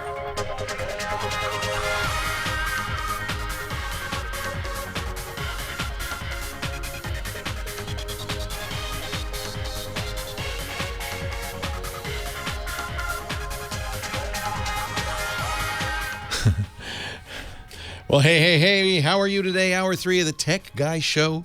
Phone number 8888 Ask Leo. Just a quick program note. I will keep taking calls after the end of this hour for a couple more hours, recording ahead.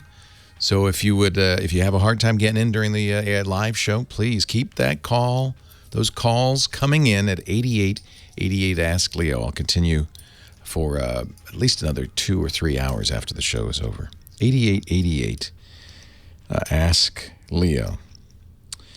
Let's see, moving on. Todd is in Chandler, Arizona. Hi, Todd. Leo Laporte, the tech guy. Leo, I am a longtime listener and a first-time caller, so I'm glad to be here. Well, I'm glad to have you. Now that you know the way, I hope you call back again and again and again. Yes. A couple questions for you. The big one for me is I'm actually doing a couple different businesses, and I'm looking to do some blogging and looking at trying to figure out the best video camera to do that with, and a mic as well, preferably somewhere around 500 or less. You want a vlog, video blog. Do you want to tell me the environment you want to record these videos in? Are you traveling around? Do you want to stand in front of something with a microphone? What do you want it to look like? I'm probably going to do it in the beginning here, just at my desk at the computer with a background behind me. Okay. So you could just put a camera right in front of you? Yep. And it's a PC. Okay. So, yeah. Okay. Would you, all right. Would you want to show the screen of the PC, or is that not important? No, that's not important. Okay. The reason I ask is a lot of people do screencasts where they're showing a screen and talking about it. The top YouTubers, for instance, people like PewDiePie, play a game and then have themselves in a little box on the screen. That can be done without a camera, just using your built-in camera on your computer and a screen capture program.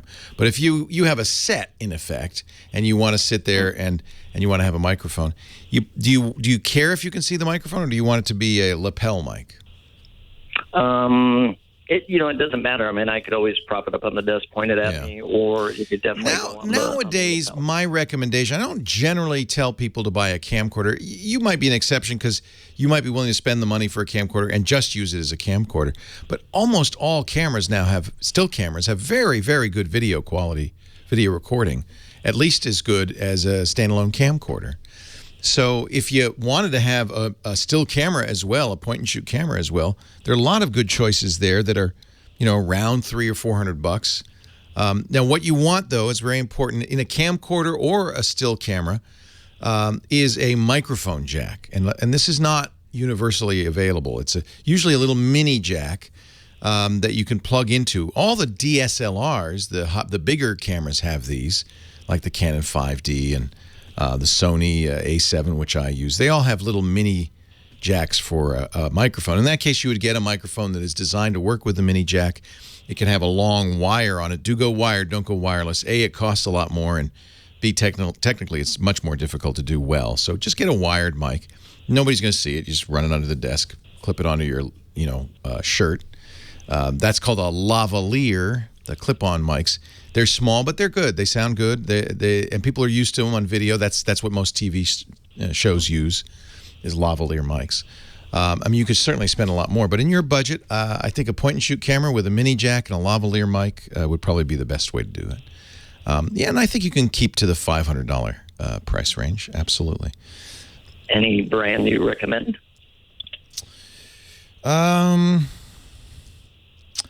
Trying to think of what the best compact camera would be for and that has a mini jack. And I'm going to have to look it up. If you go to dpreview.com, for instance, they have spec sheets for all the current cameras, and one of these items on the spec sheet will be external microphone input. That's something you need. As far as quality, I mean, any current point-and-shoot camera from any of the big names, Sony, Pentax, Olympus, Nikon, Canon, they will all have excellent high-def video quality. You don't need anything better because you're going to put it on the internet, I presume, right? Yes. You don't want 4K super high-quality video. The files would be too big. 720p HD is fine. That's what we use for our video, and that's more than enough. I would say look at an Olympus point-and-shoot camera with a mini jack. Get an Audio-Technica Lav that doesn't need power because it won't be powered, and that's maybe sometimes a little tricky. You might have to get a power pack for that. And I think you're going to have a great result. I don't think it's going to be too hard to find what you want. But let me do some research, and if I can, we'll put it in the show notes.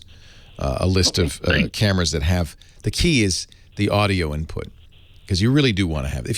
The problem is the on-camera mic just isn't going to give great sound. For one reason, the camera is somewhat distant, 5 or 6 feet away, and at that distance, it's going to pick up all the room noise.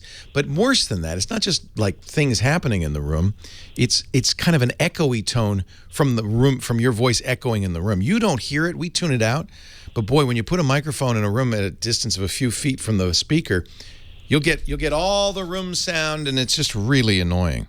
We use in radio, the mic I'm using now, I can't actually duplicate that effect because it's such a directional mic that it eliminates all of that. But a lavalier mic will pick up everything, and the mics on the top of the camera will pick up anything and everything unless they're close to your mouth. I don't think this is going to be too difficult. You can even use a smartphone at this point. The cameras in those are quite good. That might even be a good choice. Do you have a smartphone right now? No, not yet. All right. If you get an iPhone or a Samsung Galaxy Note or a Galaxy S5, they're all excellent cameras. They all have the capability of putting microphones into them.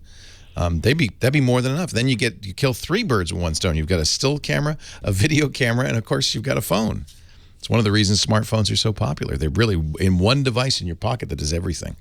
A lot of video bloggers use those. I'm trying to think what Justine uses. She's one of the most prolific and most successful video bloggers on YouTube. And she uses this point-and-shoot camera. Is it a Nikon one? I can't remember what it is. I'll see if I can find out. But she does something very similar to what I just described. Point-and-shoot camera, wired mic. You can get mics that will fit onto the camera, but again, they're too distant. You're going to get camera noise, handling noise. Much better to have a microphone that's on you. 8888 Ask Leo is the number. Jeff is in Sun Valley. Hi, Jeff. Leo Laporte, the tech guy. Hi, Leo. Thank you very much. My pleasure. Thanks for calling. I appreciate all your advice and expertise over the years. Yes, sir. I've recently bought a Windows 8 computer. Yeah? And it comes pre-installed with McAfee. And I've heard you say recently that you really don't need an external... No, the reason that company put McAfee on there is they make money from McAfee for putting trialware. You don't need it. There's an antivirus built into Windows 8. Okay, so in your opinion, that's adequate? Absolutely. I don't need an exterior vendor. Nope. To help protect it. I would uninstall McAfee right now. Okay. That wasn't put on there for your convenience. That was put on there so they could make a little money on the side. I see. Okay. Have you heard of this PC? I'm sure you have, PC-Matic. Yeah. Does a lot of advertising. Any viewpoint on that? You don't need it. Okay. So I'm perfectly good by not buying an external or independent antivirus program. Really, it's your behavior that's most important. An antivirus just kind of is a backstop in case you do something dumb. Okay. Most antiviruses will not prevent you from installing a virus, at least not all viruses, because antiviruses don't want to get too much in your way. Okay. So if you say, hey, no, I want this program installed, they're going to say, well, I guess he knows what he's doing, even if he doesn't. So the best thing to do is know what you're doing, which is avoid downloads from unsafe sources. Don't click on links in email if you don't know where it came from. Be really careful about letting bad guys have access to your system. The antivirus is just a secondary protection. Leo Laporte, the tech guy. You definitely don't need this.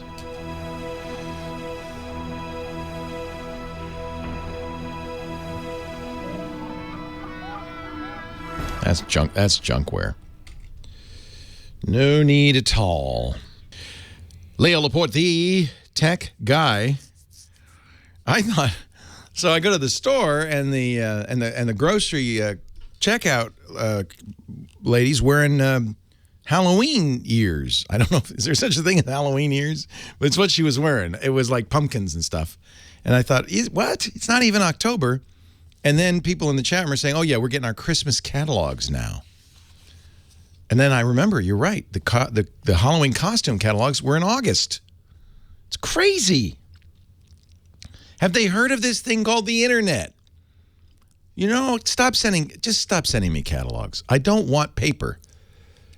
You probably, given that you rent, you don't get the Restoration Hardware catalog, do you? Well, it's come to our workplace, yeah. It's, I don't know how many trees died for that thing. It's bigger than the phone book. Use it to prop the door open. Oh, it's heavy, and it's, I don't know, 10 inches tall of glossy paper. They say it's sustainably farmed trees that we killed. But I don't care. Don't kill any more trees for me. We got one at home. We got 2 at work. So that's like 10 trees gone. Ugh. The manufacturing alone, belching stuff into the sky. This thing called the internet. You go to Restoration Hardware. It's more up to date. You can order it right there. It's all there. So there's an app everybody should get on their smartphone. It's Windows or iOS. It's free, and it actually works, and you should get this too, because I was talking with Heather before the break about how she keeps getting emails from Urban Outfitters, which she doesn't want anymore. Paperkarma.com. Paperkarma.com. And what you do is you take a picture of the offending catalog. That's all. And you send it to them, and they contact the catalog company and say, hey, you know, Heather doesn't want this anymore. And it really works. It's amazing. I think you're going to include your mailing label in there. So if you're worried about privacy, maybe, you have to call them. But if you don't mind, I don't care. I don't know I suppose I should find out how they make money on this. But because basically it's a free service. Maybe they just like trees. But if you're getting a lot of catalogs, and this is the time of year, and you really don't want them, you download this app, you take pictures of the catalogs you don't want, they cancel them for you, and it works. We got a Yellow Pages the other day. I haven't made a phone call from my house in years, and it's certainly never look up a phone number anymore. I haven't even called. When's the last time you called 411? I don't even remember the number. 411. What is that number? 411? You call them. Remember that? You call them and your number, please, or whatever it was. They'd say city. What city? Actually, that's a recording.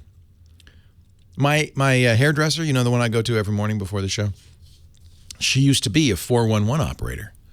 And she said, you record your hello. And she didn't use her real name, by the way. She did different names. Hi, my name's Tiffany. What city, please?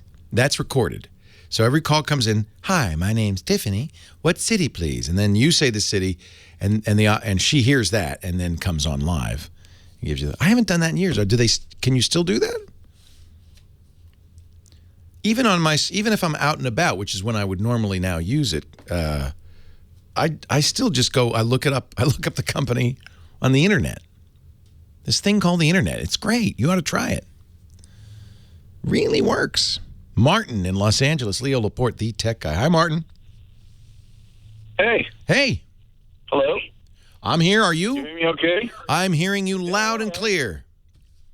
Excellent. Speakerphones work. Yes, they do. What can I do for you? Well, probably heard the sob story a bunch of times. My hard drive failed.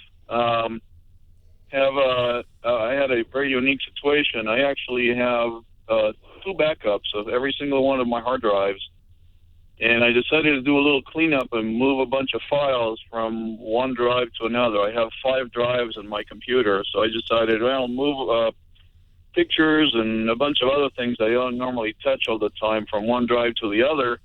And I got done doing that, and a week later, both the drive with now the pictures and my backup drive failed. What are the chances of that? Usually you have a copy of something. You have 2 copies. You have the original and a copy.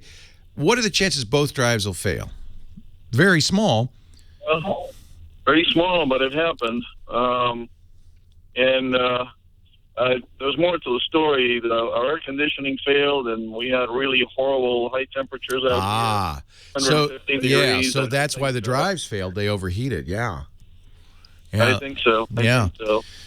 So that's one of the reasons I say the 3-2-1 backup, which is not 2 copies, but 3 copies of everything on 2 different forms of media. Now that's starting to make sense. In that environment, had you had a 3rd copy on CDs, for instance, they'd be fine in an overheated environment. So I know it's too late for you. What can I do to help you? Well, so I'm looking for some wisdom. The tragedy is that I was thinking about getting the online backup. Carbonite. Don't wait when you hear the ad. Buy the stuff. That's a little self-serving, I admit. But okay. You want me to didn't do it? It's why? Because it would have taken about a month to back up my entire computer. That's right. That's right, because of your upstream bandwidth, and that's one of the reasons we do that free 2-week trial. Is you got to understand that it doesn't instantly get copied. Now, Carbonite does have services where you can send them a hard drive. You can seed it, and the other thing is you did the right thing, which is you had a local backup. You could sign up for Carbonite, let it go, and then maybe make a copy and bring a copy to work, just so that you have off-site backup until Carbonite's ready and going. But it's nice to have some off-site backup. But again, what can I do to help you? Well, let me tell you what I've done, and I'm just looking for ideas because I think. So what you're saying is, how can I recover these drives? I don't care about the drives, just the data, obviously. So the first thing is check disk. I use check disk. It failed. Let me ask you a couple of questions. When the drives, when you turn them on, do they spin up? Do you hear them spinning up and go? Nyeh, nyeh, nyeh? Yeah, they spin out, the heads move, no problem. Do you see on the computer, do you see that there's a drive there or no? Yeah, it's being identified just fine. It was being identified just fine. There's more to the story. I don't have time for the whole story, but the issue would be if you can see the drive. You can't run check disk unless you can see the drive. It sounds like you can see what's on. You can see the drive, and you don't see the files on the drive. So as you can see, there's different levels of failure. If the drive itself had frozen up, there'd be no, it wouldn't be a startup. That means you've got to send it to somebody like Drive Savers, where they actually disassemble the drive in a clean room environment. They replace the broken parts, maybe the bearings, maybe the head got bent, maybe there's stiction. Sometimes people say you can whack it with a screwdriver and get it to spin again. A lot of these things that used to work, drives are so complicated now and so dense. The amount of data you've got on those drives are so dense. Whacking it with a screwdriver may not be the best solution. The problem with somebody like Drive Saver is very expensive. Now, if you can see the drive, but you just don't see your stuff, that's a software recovery tool. And it's not expensive. Get an expert to do it if you don't trust yourself. Leo Laporte, the tech guy.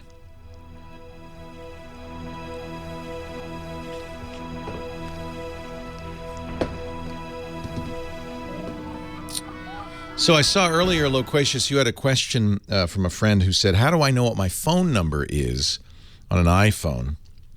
Easiest way to do it is to open Contacts and go to the top. You can do that by just tapping the time. And your phone number is at the very top of the Contacts screen.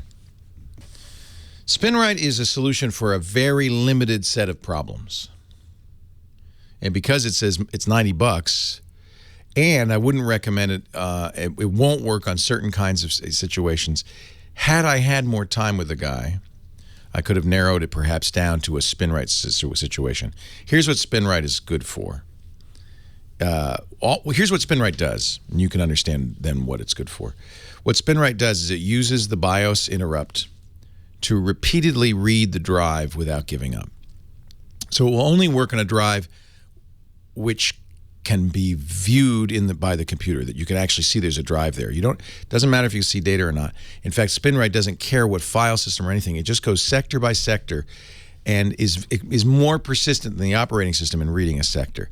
If after, I don't know if SpinRite ever gives up, which is why SpinRite could take months. I don't know what the limit is, but it doesn't have the normal timeout limit, right? So it keeps reading. Once it gets the data, maybe it's on the 100th read, it gets the data, that it goes, relocates it, and marks that sector bad and moves on. So it can recover what it's only good for. What it's for is a drive where some sectors can't be read by normal means, but need to be read by something that's persistent. That's all it does. That's it. So it's useful in some cases, but there are lots of drive failures that SpinRite, if this drive's not spinning, SpinRite's not going to help you. If the data's been erased, SpinRite's not going to help you. There's a lot of far more situations I could think of, at least numerically, that SpinRite won't help you with. However, the problem that SpinRite solves is fairly common.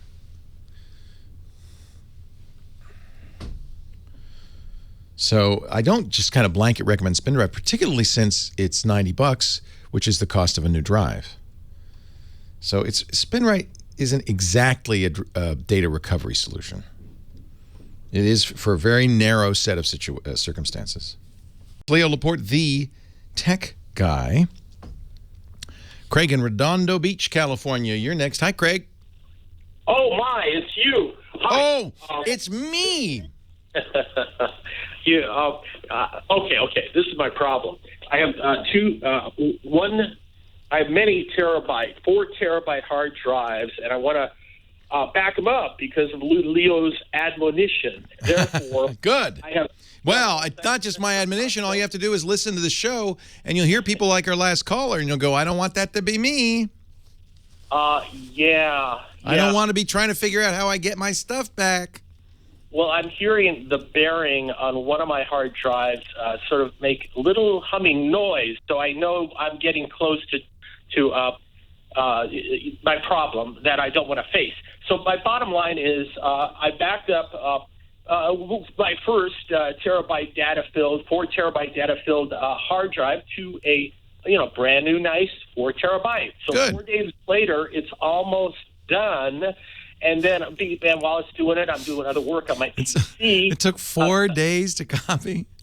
Well, yeah, but then on my PC, I overloaded my my RAM, and the little darling PC locked up. So then I had to hard shut down, and I'm dead meat. So my problem is, how do I pick up from where I left off efficiently? Or another way to look at it, how do I systematically, by increment, back up hard drive data to hard drive nothing? Help me, Leo. Yeah. So, first of all, you need a faster system because I guess 4 tera, if it's really that much data, I guess. If you had USB 3, for instance, you should be able to copy the contents of an internal drive to an external drive at, close to maybe a couple of seconds per gigabyte. So maybe that would take a couple of days. So the issue is you've done some, you don't know how much. It stopped in the middle. First of all, very bad idea to do what you did, which is use Windows Copy. What I take it you did is you dragged the contents of one drive to the other. And of course it crashed. Windows Copy is horrible. They did fix it in somewhat in Windows 8, but it's horrible. In fact, Microsoft has a command line utility called RoboCopy, Robo short for robust, that they offered on previous versions of Windows because they knew that their copy system was terrible when it came to exactly the kind of thing you want to do, lots of mass copies. What you want to do is now a copy that will know what you've already got and only copy the stuff you don't have, which is essentially a file synchronization program. Microsoft offers a program I think would probably do it. I'm looking at the chat room because there are commercial solutions. On Unix boxes, we use something called rsync, which is a very smart way of copying. But there, because Windows copy is so terrible, there are lots of third-party solutions. There's GoodSync. I wonder if the old XCopy, which is a Microsoft. This goes back to DOS days. Let me see. You do want to turn on verification, by the way. Make sure that the source is identical to the copy. What you want is a program. Maybe XCopy will do it. I think it will. Where you say if the file already exists, skip it, because I already got that one. But there are lots of third-party programs that'll do this. TerraCopy. I'm looking at the chat room because they've got a lot of solutions. Beyond Compare. Jack Red says GoodSync's my favorite. I've tried a lot. Lots of choices out there. But that's what you're looking for. You're looking for a couple of things. First of all, a better routine than Microsoft's. One that goes file by file, then compares and verifies the file, and then moves on. And then finally has a command or a switch in it to skip a file that's already been copied. Sounds like XCopy with the RoboCopy skip features is going to work, and that's probably already on your system. Go open a command line and try XCopy, and then look at all the settings for XCopy. There's quite a few solutions to this because this is a common problem in Windows. Pat, Anaheim, Leo Laporte, the tech guy. Hi, Pat. Yes, hi. Thank you for being there, a live voice and a show, a person that you can talk to rather than yes, email. A live voice in the wilderness, shining a light along the path to good computing. Sound like a bear, please. Okay. Or worse, a wolf. Yeah. What's in that goodie basket there you got there? Okay, here we go. I have a keyboard mouse problem, okay? I'm currently running a Logitech MX5500. The mouse, it's a wireless system. Yeah. It's a combo. The Anywhere mouse. I love it. The Anywhere mouse. Okay, yeah, it's anywhere on the floor that we find it. Just kidding. The reason they call it the MX Anywhere is because it'll work on any kind of surface, including surfaces that traditional mice just don't work well on. Yeah, that's very true. Yeah. It continually shows what is called a low mouse battery. Okay, the other battery in the keyboard, which is 4 AA's. So you put fresh batteries in the mouse. Well, here's the thing. I don't know how to do that. Oh, well, that's why it shows low battery. It has a charging unit for the mouse. Oh, it's a rechargeable. Oh, I didn't know they made rechargeable MX. Okay, so anyway, I interpret that it has a NiCad battery in it. Yeah, how old is it? The system is a Dell system. It's probably about 5 years old. Yeah. You know what? What? You're going to be buying a new mouse now. Okay, that's why I'm calling. Yes. There's nothing you can do about that. That battery is plumb tuckered out. Yeah, and I don't want the computer to die because the mouse don't work. Well, the computer's not going to die. It doesn't care, but it won't see any mouse input because your battery's just it's done. It's done. So I would. In fact, I don't like the idea of a rechargeable in a mouse. I would far prefer to see batteries. You can use rechargeable batteries, but at least you could swap them out. Yeah, amen. What I'm after is from your input is a suggestion as to a very good, if not better than good, keyboard and mouse combination. I actually would have recommended the Logitech. Well, here's the thing. I bought, right after this problem started to present itself with the 5500, I bought an MX800, okay? And just don't get the rechargeable. Just get the regular. Well, I had such a problem with this, which I got about 3 days ago, tried to install it, didn't install. I called their customer service tech line, which is a long-distance call. How about wired? Is there a reason you don't like wired? No, there's no reason I don't like wired. I would get wired. I flirted for a long time with wireless.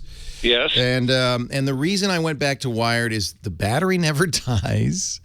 It's actually more responsive because it's not using radio frequency. And we've got enough radio frequency running through our house that why add more to it and cause potentially more interference. So, you know what I would do? I would go out and get a Logitech also makes if you like the keyboard, really the keyboard and the mouse form factor are kind of critical. I personally use Microsoft and Logitech products. I think both of them are very good. So you might look, and they're a lot less expensive if they're wired, by the way. And they're more reliable. Battery never dies. Yes. Everything I used to be wireless everywhere. It just died too much. It was too much of a pain. I replaced them with wired, and now I'm happy. Leo Laporte, the tech guy, gotta run. I feel cords are restricting.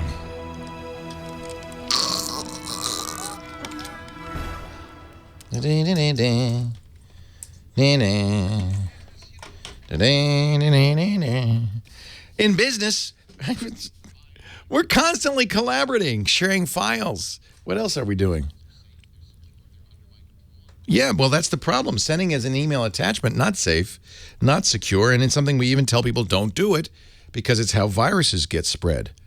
This guy, Leo, I'm listening to him. He's smart. He uses it, and I bet you would like it. ShareFile. ShareFile.com. Take a look. ShareFile is from Citrix, so these guys know business. And they set their minds to how do we solve this issue? Because more and more in business, we're sending attachments in our emails, and that's not good. We're sending presentations, spreadsheets, PowerPoints, CAD drawings, all sorts of files. If you're in medicine, you know you're not allowed to email patient records. HIPAA regulations prevent that. In the financial services industry, there are lots of SEC privacy regulations. I got to tell you, ShareFile is compliant with regulations in every industry because it is secure. That's why 99% of the Fortune 500 use ShareFile to share files. You're not sending an email attachment.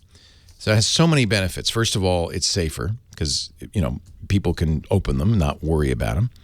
It's secure. Nobody can read that attachment along the way. You don't get the bounce backs you get with giant email attachments.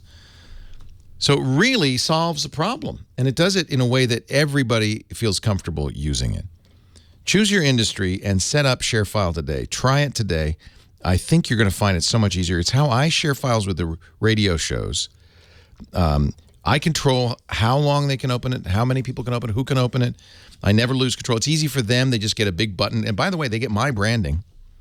So they know it came from me. It doesn't say share. It's my stuff. They do have an Outlook plugin, which makes it very easy. Supports electronic signatures as well, which is really nice. You don't have to use another service for that. I want you to try ShareFile for 30 days free, no obligation.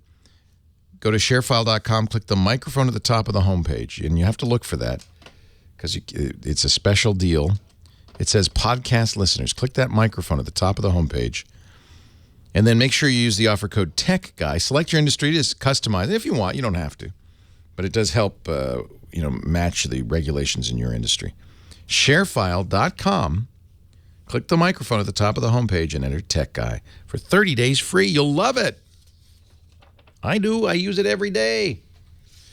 Leo Laporte, the tech guy, the only radio show with belching music and the star of the belching song. Exactly. Dick DeBartolo. He's Mad Magazine's Maddest Writer. We play this. This was those people my age will remember this because I loved Mad Magazine. I just read it. Like that was the inspiration for all my humor. And they would put these little vinyl records inside it. Yeah, the little floppy, discs. Back in the day. That was so light that you had to put a quarter on them sometimes. But you had to have a turntable. Yes. And nobody back then a turntable arm weighed 5 pounds. Right. You put a quarter on the disc because the arm would it would hold it down. And the turntable would spin underneath it. But then if you got it all set just right, it would play that song and you'd go, exactly. Wow. Exactly. And that's you on that with who else? Sarah Fowler. She did a great job on that. Yeah. And if you want to do burping on cue, drink warm club soda. Oh, yeah. It can do it. It'll you know about it. Loosen you up there. Yeah. Dick joins us not merely to belch each week, but in fact to talk about a gadget or a gizmo. Not only is he Mad Magazine's maddest writer, but he's also our GizWiz. And what do you have for us Exactly. today? Well, you know what? You have a new place. I assume you have a lot of windows. Oh, yeah. Every room has windows. Leo, you will like it. It's from a company called Karcher, Karcher, and it is, according to them, and I've never seen another one, the world's first cordless power squeegee for Windows. I need this. This works great. They sent me one. You charge it up. Yeah. You need no rags, no newspapers. I did every window in this house. What? I did What the do you front need a door, power squeegee for? all you do is you take whatever cleaner you use. I use Windex, or sometimes I buy the cheap knockoff version called Windex. And it's very hard to find. They look very similar. Yes. You spray the Windex is mirror. pink, and Windex is blue. Right. So that's how you exactly. know. Yeah. So you just spray your window or the mirrors or whatever. Then you turn this little guy on and you run it down. The squeegee is a divided squeegee with a little opening all along the squeegee. Oh, so that squirts as well as squeege. No. It vacuums up the dirt and the excess window cleaner so that there are no streaks, but there's no drips. There's nothing left except it goes into you don't need little a bucket or anything? You just nothing. Nothing. You'll see a little translucent tank on the power squeegee, and that's where all the gookum and the excess cleaner goes. Do you think then you just Lisa'd get mad if I gave this to her for Mother's Day? Wrap it in a rose. Put a rose around it. Honey, look what I got you. You know what, Leo? Maybe on a gold chain. No, I would not. I would not chance it unless you want to come in wearing it. Yeah, I'll give it to me for Mother's Day. I think there you go. Look what I did, honey. I cleaned the window. This look. So you stand by this. This as gimmicky as it seems. This works. It works really well. Lisa just came in and said she wants one. Oh, there you go. So there you go. There you go. No, right. we've done it the old-fashioned way. It's a pain in the butt. It is. It really is. This works great. It's $54, and then there's like a deluxe kit where you can pull out the 11-inch squeegee and put in a 6-inch squeegee for the little windows. For little windows, and then they make a tiny, tiny little one for your eyeglasses. Do they have them for bald heads? Because a little curve. The 11-inch works fine for me. All right.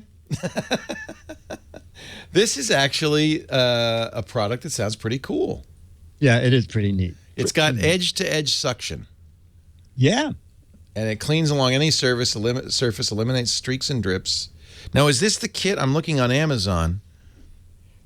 Yes, that's the kit. It comes with, what is that? Is the kit almost like $80 or something? Yeah, $77.57. Yeah. You save $2.42. Wow. Actually, you could also add some cleaning soap, and then you'd really have the set. Yeah, I just use regular Windex. That works fine for me. All right. This is actually quite interesting. Karcher, the window vacuum. Yes, sir. Dick DeBartolo, he's at GizWiz.biz. What? I'm sorry, what? No, I was going to say, it was so funny. I heard you earlier talking about the woman in the store wearing the Halloween stuff. Yeah. And I happen to be watching a promo on Hallmark Channel, who on October 31st will do day and night Christmas movies. That's Halloween. I know. Didn't we used to wait till after Thanksgiving? Was that my imagination? No, never did that. That was just... Oh, no, we did, but not these days. No more. No more waiting. Dick DeBartolo, GizWiz.biz is his website. If you go there, you can read about this and many other fine products. You were just on World News Now, I saw. You did, what did you do? You did... I did home fix-up, and one of the gadgets I'm going to talk about the next time we meet, which you may also want for your home. Good. While you're there, play the What the Heck Is That contest. A close-up picture of a gadget. You can win an autographed copy. What is that? Well, that's the game. That? It looks like something a plastic surgeon might use. What the heck is it? You get it right, you get an autographed copy of Mad Magazine, the first 12 people. You get it wrong, 24 people get Mad Magazine. You figure out the odds. GizWiz.biz. Thank you, Dickie D. Yes, sir. Appreciate See you soon. Appreciate it. Dick joins us every week to talk about gadgets. GizWiz.biz. Don't forget the GizWiz meetup. You can find out more about that, too. He's going to get together with a bunch of... What do you call your fans? GizWizzies? GizWizzies, that's it. October 19th. You can do it by the boat base? Boat Basin Cafe. Oh, that's good. Yeah. That's fun. Might be a little chilly by then, though. No? So far, it's been really great. Come and catch your lunch in the Hudson. Oh, no. That does not sound like a good idea. They keep saying, oh, no, it's cleaned up now. No. Yeah, I'm sorry.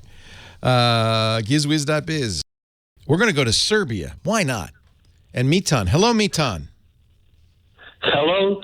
Hi, Leo. How do you do? Oh, I'm thrilled you're listening in Serbia. Nice to talk to you. Well, thanks, Mel. I've been watching your show for years now. Yeah, and I really like your shows, and I tell all my colleagues, software developers, also to watch your show because... All I can do is say hi to Serbia because we're running out of time. Hang on, though. Okay, because we can continue to call later. But thank you to everybody for joining us. Leo Laporte, the Tech Guy. Have a great Geek Week. Well, that's it for the Tech Guy Show for today. I'm Leo Laporte. Thank you so much for joining us. Don't forget, the Tech Guy is just the tip of the iceberg. We do nearly 30 shows now on the Twit Netcast Network, and you'll find them all at twit.tv. We talk about Windows on Windows Weekly, Macintosh on Mac Break Weekly, iPad on iPad Today. You get your daily dose of tech news from Tech News Today, and our weekly roundtable show, This Week in Tech. It's all at twit.tv. And I'll be back next time with another great Tech Guy podcast. Thanks for joining me. See you next time.